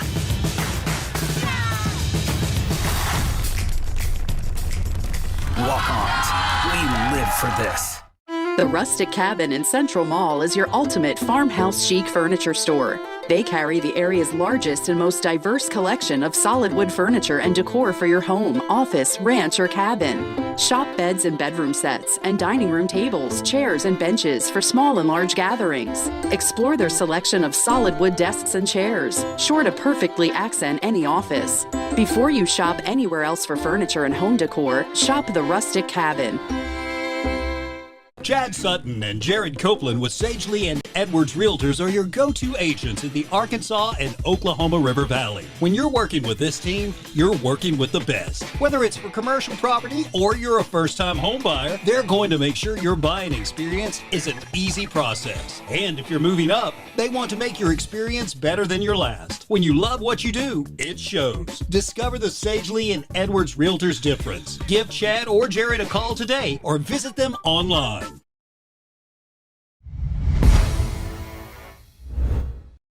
Hey, welcome back to Jim Rollins Stadium. We've got injury timeout here. They are taking every precaution they can for this young man. Yeah, absolutely, Keith. They had to bring in another ambulance from being on duty so they can leave one here. Can't leave the game without EMS crew here present, and I understand all that. That's what part of the delay was, is finding a free truck that would be able to come over and move them, I'm sure, to the hospital. Yeah, and again, what a stress. We don't know what's going on, right? And part of it is taking every precaution possible. You never want to one way or the other, but receiving great care. The ambulance about to take him presumably to one of the local hospitals side for the night and reevaluation. And we'll soon be picking up at the pace for the rest of the game. You know, it reminds me too. Last year, Eli Lyles, from Southside, was hit on a kickoff, on a onside kick. Was down on the. Seen that now. I don't know if they'll, as far as getting back to action, if we'll have another 3-minute break, maybe getting. Looks like we'll have a little warm-up period. But Keith, I want to shout out to one group that's kind of new to the Fort Smith Public School scenes, and we're really not used to appreciating. That's the Fort Smith Public School Police Force. They're led by Chief Bill Hollenbeck, and they were right on that. In fact, it looks like they've got 4 or 5 guys that were over there and making sure that scene was secure, and they're there to help and make sure that this young man's welfare is taken care of. Guys, let me ask this question. What would be the mindset you see an injury like that? How do you put the mind and play football? Well, that's a great question. Can you? Yeah, I don't know if you can. I'm reminded of what happened a year ago when we were at Fayetteville. Eli Lyles on a onside kick just got blindsided. It was a dirty hit, quite frankly, to be frank. And he was on the ground for a long time. And you know what? It was a very close game. It was a one-score ball game, and we had to get up. Fayetteville had to get up. And they had to do this exact same thing and prepare for the rest of the game. And that's what happened. And I guarantee you, it's so hard and it's different to watch something like that, watch a teammate, watch an opposing player be loaded in an ambulance and be taken off, and then say, okay, high schoolers, 16, 17, 18-year-old, let's go ahead and finish this game. Yeah. And what's your problem? Yeah. You know what I'm saying? It is something. I think that's what Coach Dameron the whole time. He just didn't leave the team to witness what they were saw, and he was talking to them. Coaches were coaching, and I'm sure he was leading from a guidance standpoint. As you know, we know this is a dangerous game. Let's be in prayer or thoughts for the young man across the way. Probably even gave an update on what he was being told is going on.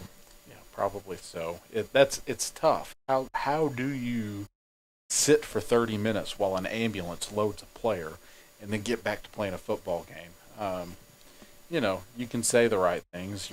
It puts things in hindsight, you know, or in perspective for you, and let's get back up and play a football game. But at the end of the day, you got to recognize that it's unusual, uncommon, and you have to hope and pray for the best. And at the same time, for better or for worse, here we go. You still got 8:22 to go here in the ball game, so you got to have to go back out here. Again, Fayetteville will have the ball. First and goal at the Southside 7-yard line as we go back to play.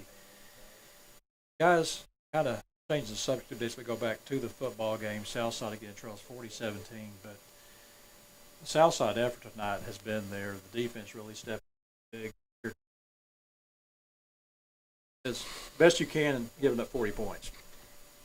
Absolutely. And, you know, there's 33-point difference right now, and I know it's just one of those games that, you know, you wish there were a few plays you could have back, because that's really what it comes down to is a few plays.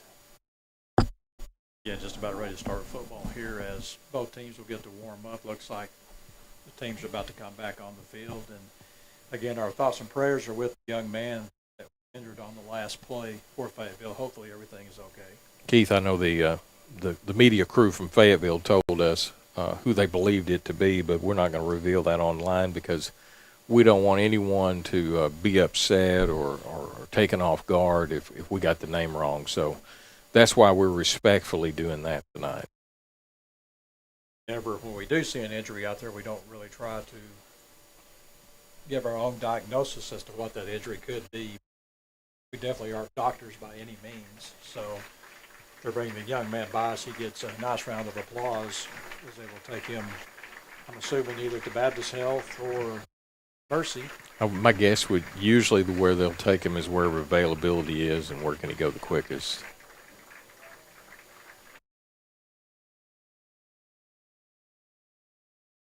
Well, as a quick recap for where we were, fourth down, punting the football. We thought we had a roughing the punter, roughing the kicker, but contact was made with the ball first. Fayetteville returned it to their own 6-yard line or 7-yard line, and they're knocking on the door of another touchdown here with the first down. First and goal, outside 6-yard line. As Southside comes with the blitz, there's Murray up the middle. Is going to get in the end zone, touchdown.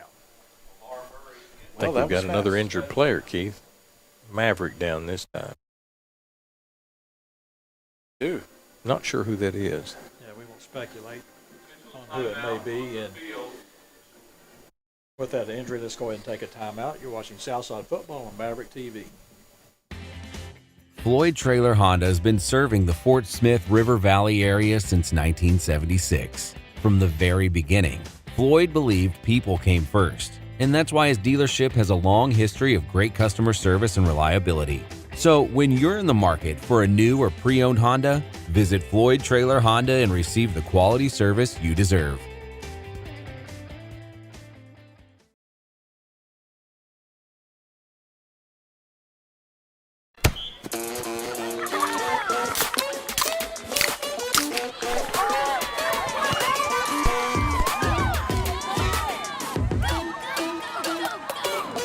Do good when you eat good. Level up your to-go order by donating to the Walk-On's Game On Foundation, supporting youth athletics and their communities. Game on!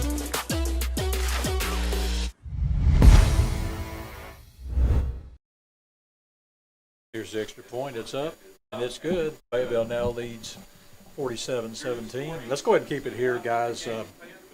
Tough for the defense to get out there with the great field position after the special teams mistake on Southside, and that's really 2 touchdowns that our punting game has given up. We saw that last week. Phillip had a partially blocked punt and a blocked punt that set Bentonville up for 2 touchdowns. You ever been a runner, Keith? I'm sure you have. Dalton has at some point in your life, and you come to that stoplight if you're doing a little road work there, and you got to wait, and you got to wait, and you got to wait, and you kind of get out of your rhythm, and the rest of your run is just a struggle. Well, this didn't help our efforts here, Annie, and not blaming anyone. It is what it is. It's part of the game. But really, we were standing on our heels and flat-footed there. I feel like I say this every year, but as Houston Nutt say, special teams, they got to be special. And ours are not tonight. Southside will send Daryl Bigelow back along with Grayson York back in the 10-yard line as Graham Whitty will kick off for the Bulldogs. Here's the kick. Going to be fielded by Bigelow at 5. He's at the 10, 15 to the 20. We'll try to get outside. Will be hit and dropped at about the 23-yard line. The Fayetteville defense, these guys, they don't look really big. They kind of remind me a lot of the Greenwood defense, but they fly to the ball and they tackle well. They do. They're fast. They play fast. They play aggressive. And we know that was one of the first things I noticed in the first quarter is how fast they could fly to the football. There's a lot of athletes on that Fayetteville squad. The problem at Fayetteville has never been athletes. They always have athletes. It's the ability to put it all together for an entire season. And as of late, they've been pretty successful at that. But they don't have the size they used to have.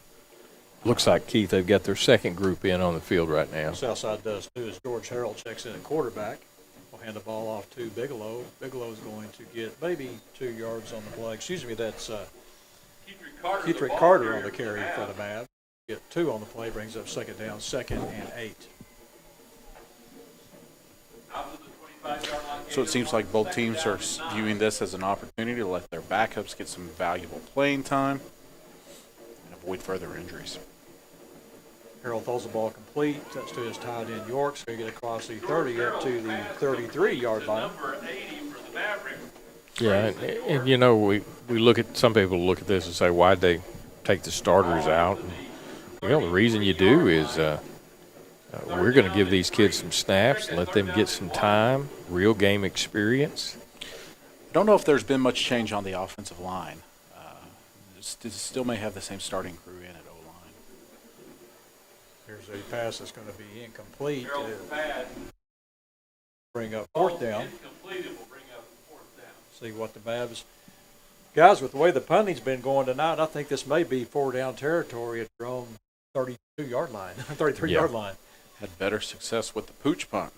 Guys, they've gotten in the ball game too. Xander Connor, Philip, we saw him a couple of weeks ago against Rogers. This young man, 6'4", has got a chance to be a pretty good receiver. It's going to be a pooch. It's a good Harrell. pooch.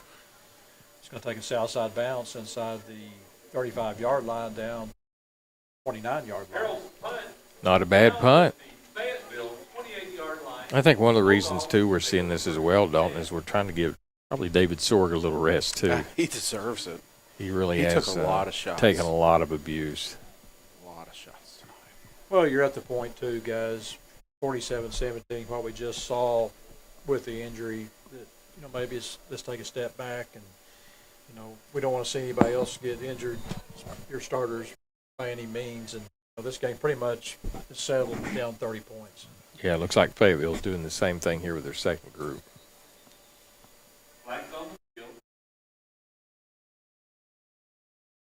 Is it just me, or do I expect too much out of referees that when you make a flag, run to that referee and let him know what it is, don't just laze about? Is that too much to ask? Well, my MO usually is complain about something, better be ready to step in and be the solution. Oh, I don't mind. Problem is, I've already got a job here. That's Drake Lindsay in the ball game for Fayetteville quarterback. Lindsay, that's a big name up in Fayetteville circles. You can see it on a lot of real estate signs, can't you? Sure do. Good football family. It's always nice when you play Fayetteville. Every year there's a couple last names you just recognize. Hand off to the running back, going to get across the 35 up to about the 38-yard line. Dalton, I remember back in your day, you got tired of hearing the name Petrino. Do you remember that? He was a heck of a player. He's a coach now. Bobby Petrino's son was a very good player. Christian Setzer on the carry. Guess we're not getting a measurement. Setzer again is going to get the first down. He's going to cross the 40-yard line up to the Fayetteville 43-yard line. Will be a first down. Taken, made by number 24 again, Braxton Canada makes the play for the Southside defense, another sophomore.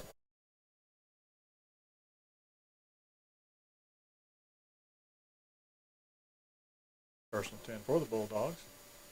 Here's the hands off to Setzer. Setzer going to get a nice gain as he's going to get a first down across the Southside 45-yard line. That's what I like about Setzer running the football. Boy, he's got both hands. That ball ain't coming loose. So he's going to be number 4 tonight.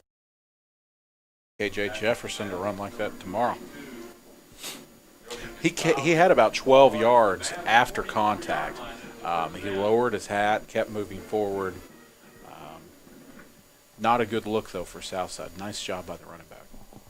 Interception again has a big hole. We'll get across the 35-yard line down to about the 32-yard line. Got a flag on the play. Afraid it's going to be a horse collar. That's my fear. I believe that's what it is. Been a lot of dirty laundry tonight.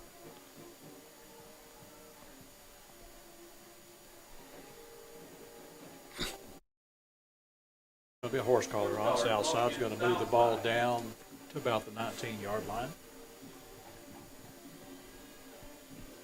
I don't know how many penalty yards we've had assessed, but it's easily over 100.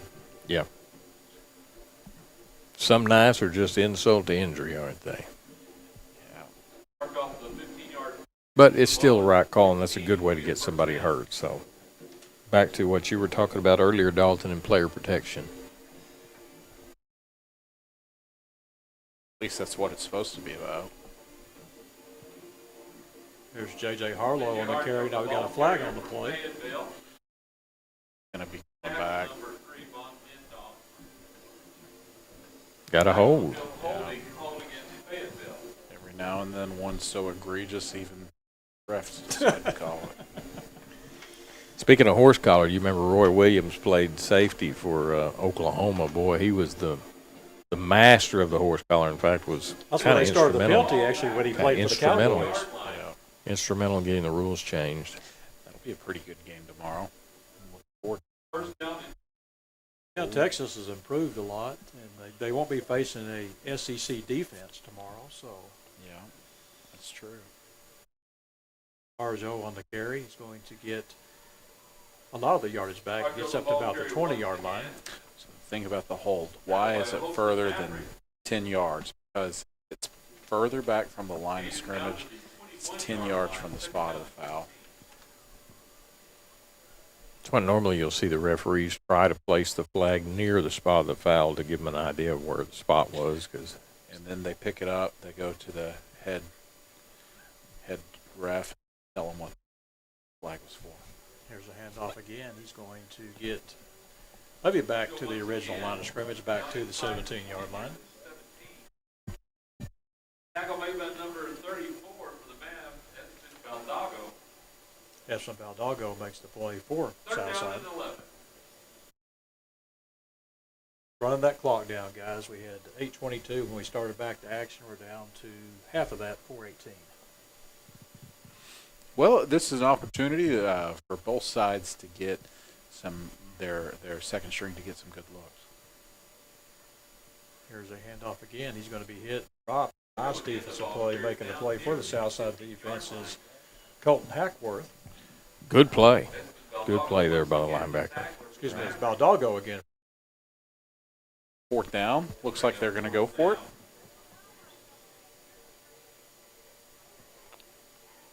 Be kind of surprised if they don't try to run him. That's fourth and long. I can see them tossing it up.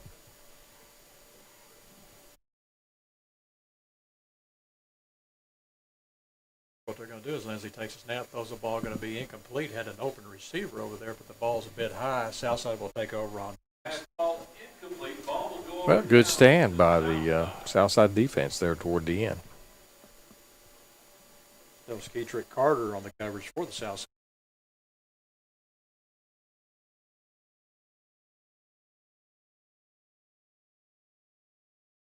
Southside trails 47-7. Guys, the game was, to me, was really closer than what the final score is going to be here. Again, Southside just can't seem to get out of their way at times. And that's what has happened tonight. You know, we had them held. I mean, they scored 21 points in the first half, and then all of a sudden here toward the end, we've kind of let it get away from us. We've had a hard time scoring this year, Keith, to really put up points. Here's a handoff across the 15-yard line. That's Keetrick Carter on the carry for the Mavs. Going to gain about 3. Now we have, looks like we still got some starters out there on the offensive line.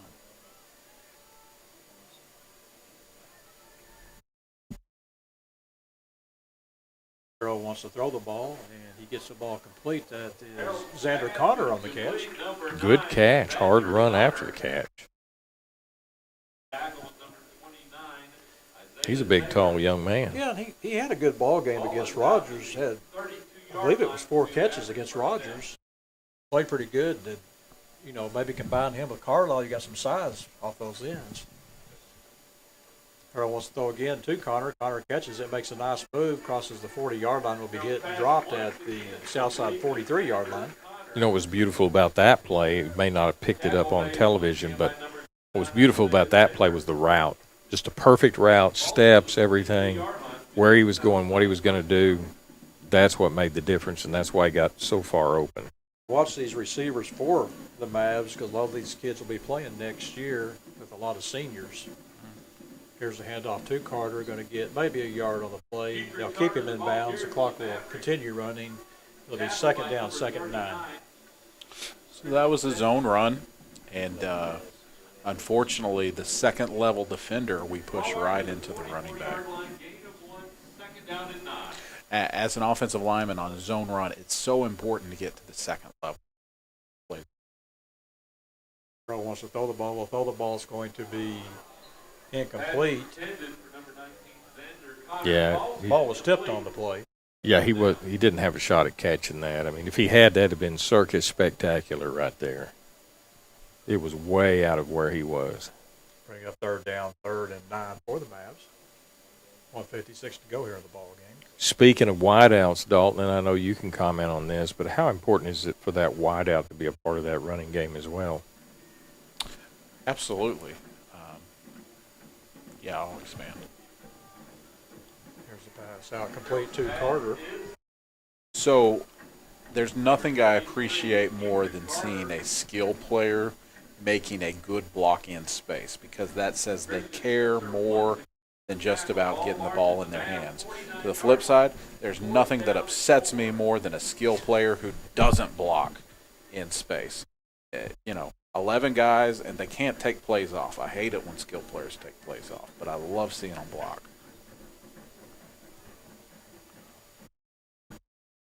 Harold throws the ball on a nice pitch and catch for the Mavs. That is tied in. Grayson York on the catch. Well, we've been talking about all this year, Keith, how important it is to the future of this program, where we're headed, our mission. And, boy, getting some snaps here are really going to pay great dividends.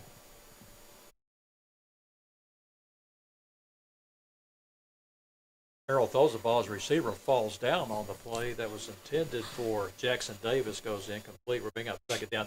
Guys, watch Harold when he takes the snap. The snap comes in. He's a one-handed grab. He's ready to throw that football. Yeah, and it makes you wonder how much has he actually worked with the center.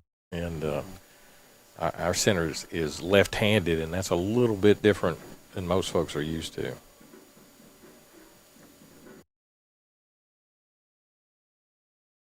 Here's a handoff to Keetrick Carter. Makes a nice run as he gets down inside the Fayetteville, actually at the Fayetteville 35-yard line. I can only assume offensive line coach Tad Stewart wanted his guys to get some more action, a little more work in, and that's why they're out there. Guys, one player that hasn't played tonight, and I'm kind of curious as what might be going. Here's a long pass intended for Connor that goes out of bounds, but we haven't seen Amir Dingle tonight. Wasn't in on kickoffs. They had Gregory on kickoffs, and normally you think they Dingle in the ball game. Well, sometimes we just don't know the answer why young men aren't present in their place, and there's a lot of stuff that goes on. Could be family issues, could be everything's fine. He just need to sit out because of health. It's hard for us to know sometimes. Harold takes a snap. Will throw the ball over the middle. Going to be dropped for Grayson York. Goes incomplete. Brings up 3rd down, 3rd and 10 for the Mavs. Philip, you may admit to not having all the answers, but I would never do such a thing.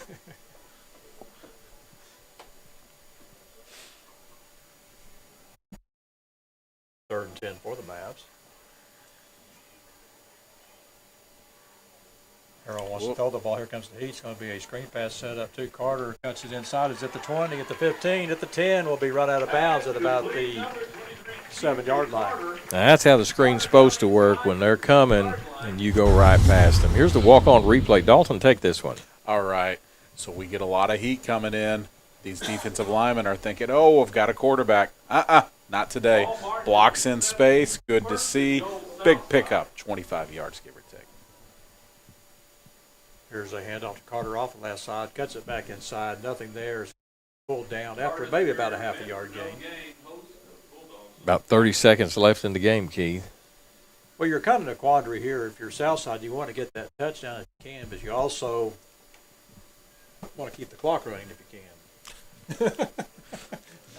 I will give credit to the Southside coaching staff here. They've not given up on this second-team squad. They've let them really run a good drive here. Harold wants to throw the ball, throws it to the corner of the end zone. Going to be caught. Touchdown, Southside. Xander Connor. And they're going to call him out of bounds. He was actually pushed out of bounds. Here's the walk-on replay. We'll look at it ourselves. It's over in that corner, just jump all situation.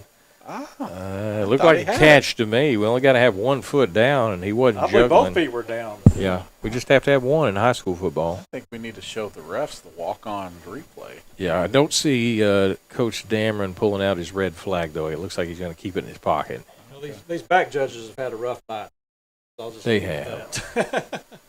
Not been a good night. To be kind, we'll just say bless their hearts, right? And Harold wants to throws the ball to the corner of the end zone. Going to be incomplete, and that's going to be your ball game. The Mavs are going to fall tonight 47-17. Be back with the Walk-Ons post-game show after this. You're watching Southside Maverick football on Maverick TV. It was the night before breakfast when suddenly Austin craved eggs and bacon and the toasted breakfast burritos he'd eat when he awakened. And the party was turning up, but Darren decided to wind down because sleep is a one-way ticket to toasted breakfast burrito town. So when Alex received that late-night text, she thought about breakfast and she ghosted her ex. Toasted breakfast burritos are here. Go to bed, sleep well. The sooner you sleep, the sooner you'll get one. Only at Taco Bell. Bung. Most dealerships in the River Valley may be short on inventory, but not at Orr Chevrolet in Fort Smith. Score more today and shop over 500 vehicles on their lot. Stop shopping at low inventory lots and shop Orr Chevrolet today to choose from over 500 new, used, and GM certified pre-owned vehicles. Larger inventory, more for your trade, and the best service teams around. Drive home in one of the over 500 new, used, and GM certified pre-owned vehicles today. Stop by 6500 Auto Park Drive or shop online 24/7 at OrChevyFS.com. And remember, you always get more with Orr. Welcome to the Walk-Ons post-game show as Southside falls tonight 47-17 to the Fayetteville Bulldogs. And gentlemen, really the final score was not as close as the game actually was. Southside had some chances, but in the end they weren't able to make the plays they needed to make and lose another ball game. We want to be able to put those things together, Keith. We saw a lot of good frames out there tonight, but we just couldn't string it. It's going to come at some point. Tonight just wasn't the night. Fayetteville's a very good team, and we don't want to take anything away from them. Southside played hard, and I think they played hard the entire game. Watching it there with the second team on their drive, they wanted to score. They fought hard. It still meant something to them, and that means a lot. That goes a long ways. 6 games in, 4 to go. 2, I think, are pretty winnable, and honestly, any game in football is winnable, but 2 really are. And believe it or not, there might be a playoff berth still on the line. So there's plenty to fight for. Yeah, and you played a game tonight, and they were competitive in the ball game. The last 2 weeks against Rogers and against Bentonville, Southside was really out of the ball game early. But it was very competitive tonight, and you've got to be pleased. I think even with the scheme that the coaches put out there tonight, kept Southside in the game for a long time. What I really liked was it was like the players bought in tonight, Dalton, when we got started, because as well as I do, there's a script, right? Here's what we want to do. Here's what we want to accomplish. Here's how we want to execute it. And I haven't always seen that buy-in. So that's a giant step forward. Yeah. But you were calling me the eternal optimist and somewhat in a mocking tone, which I take it good-naturedly. I never do that. But here's the thing, Dalton. You're right. There's still plenty to play for. You know what? Pride, if nothing else. This is Southside Maverick football. And let's get back where we need to be, and this is just part of those growing pains and progress. Yeah, particularly almost the entire first half. Really good ball game played. The story of too many games, however, is the third quarter and the second. Really outscored quite a bit in the second half, and inability to finish. You know, those are things everyone sees and will be working on. There were positive plays. There were 17 points scored. There were good drives put together. It's just, you know, making all the puzzle fit. Still got a ways to go there. Well, it looks like, Keith, Fayetteville is still on the field, and I'm sure their thoughts and prayers are with their injured teammate. And we certainly want to send our thoughts and prayers that way, too. Now it's time to pick our walk-ons player of the game. Guys, I'm going to, again, as I do, we'll throw out 3 names. I thought A.J. Williams, for the most part, did a very good job of containing Isaiah Centella tonight. He breaks away for the last touchdown, but overall really kept him in check.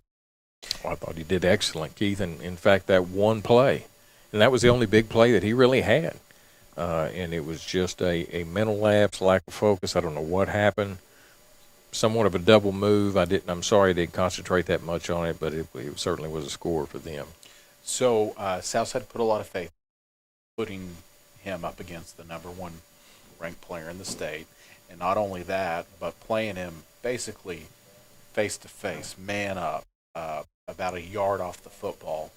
In fact, once or twice, less than a yard off the football. And for the most part, played pretty well. Yeah. I thought he had, on the whole, a pretty decent ball game. Another young man that had a good ball game tonight was Russell Key. He gets the opening interception. Seemed like he was around the ball tonight.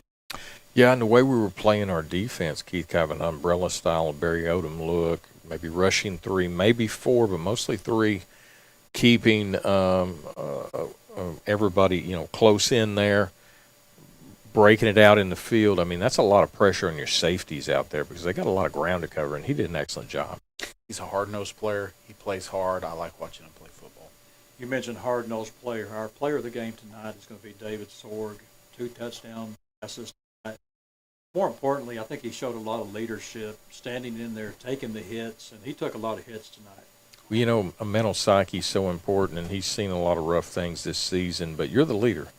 Folks are looking to you to keep the peace, bring the calm. Did a good job at that, but he took so many hits after the play. I think there was only one roughing the passer penalty called. There could have been several more. We'll leave that to whatever happened, but I promise you in the morning he's going to have some sore, bruised ribs. And like you guys both said, leadership. When the entire offense is in there watching the film and sees the hits that he took and the throws that he made, knowing those hits coming, it makes you want to play in front of a guy like that. It makes you want to block a little longer for a guy like that. You know that he's willing to put his body on the line for the team. And so I do think that leadership is a good description of what that showed. Jim, and final thoughts on the ball game. Keith, I wish we came away with a win. We played well for times. We didn't play well for the majority of the time. That's why we lost the game. But you know what? Coach Dameron's got a lot of things to be proud of. They had a game plan. The young people bought in the game plan. If they'll do that every week, good things are going to begin to happen. Yeah, I liked plays. I liked drives. If you were to put together a highlight reel from tonight, you could absolutely do it. It could be a couple minutes long. It's all about putting it all together and finish. We're not there yet, but there are still 4 opportunities to get there, and I have faith in Southside. And I still think a playoff berth is on the line. Gentlemen, great job tonight. Hope to see you again next week as we travel up to Rogers to take Rogers Heritage War Eagles. I want to thank our producer for another great job, Tyler Schell. Cameramen, Caleb Borman and Shaq Carter, another great job. Thanks to Walk-On's Bistro and all our fine sponsors. Thanks for watching. Catch us next week as Southside travels up to Rogers Heritage to take the War Eagles. Walk-On's pregame show at 6:30, followed by Kickoff at 7. Have a great week, and go Mavs! This is a walk-on athlete. They push harder and put their heart into the game. This is the passion we're built on. It's why we put our heart into creating game day with a taste of Louisiana.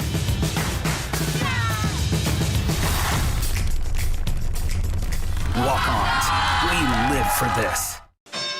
Give your grooming game a TKO at Knockouts Haircuts for Men. Get pampered like the champ you are in this ultra-relaxed environment.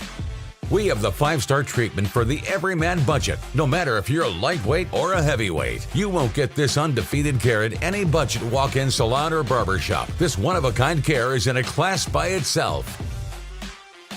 What are you waiting for? Look like the greatest at Knockouts Haircuts for Men in Fort Smith. The Rustic Cabin in Central Mall is your ultimate farmhouse chic furniture store. They carry the area's largest and most diverse collection of solid wood furniture and decor for your home, office, ranch, or cabin. Shop beds and bedroom sets and dining room tables, chairs, and benches for small and large gatherings. Explore their selection of solid wood desks and chairs, sure to perfectly accent any office. Before you shop anywhere else for furniture and home decor, shop the Rustic Cabin.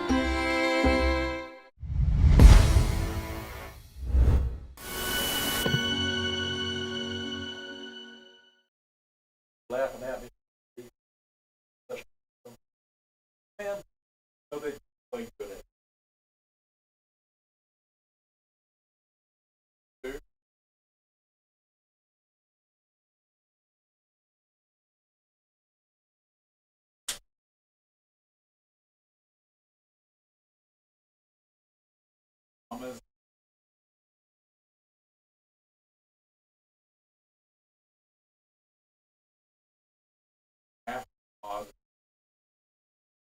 I think the viewership's going down.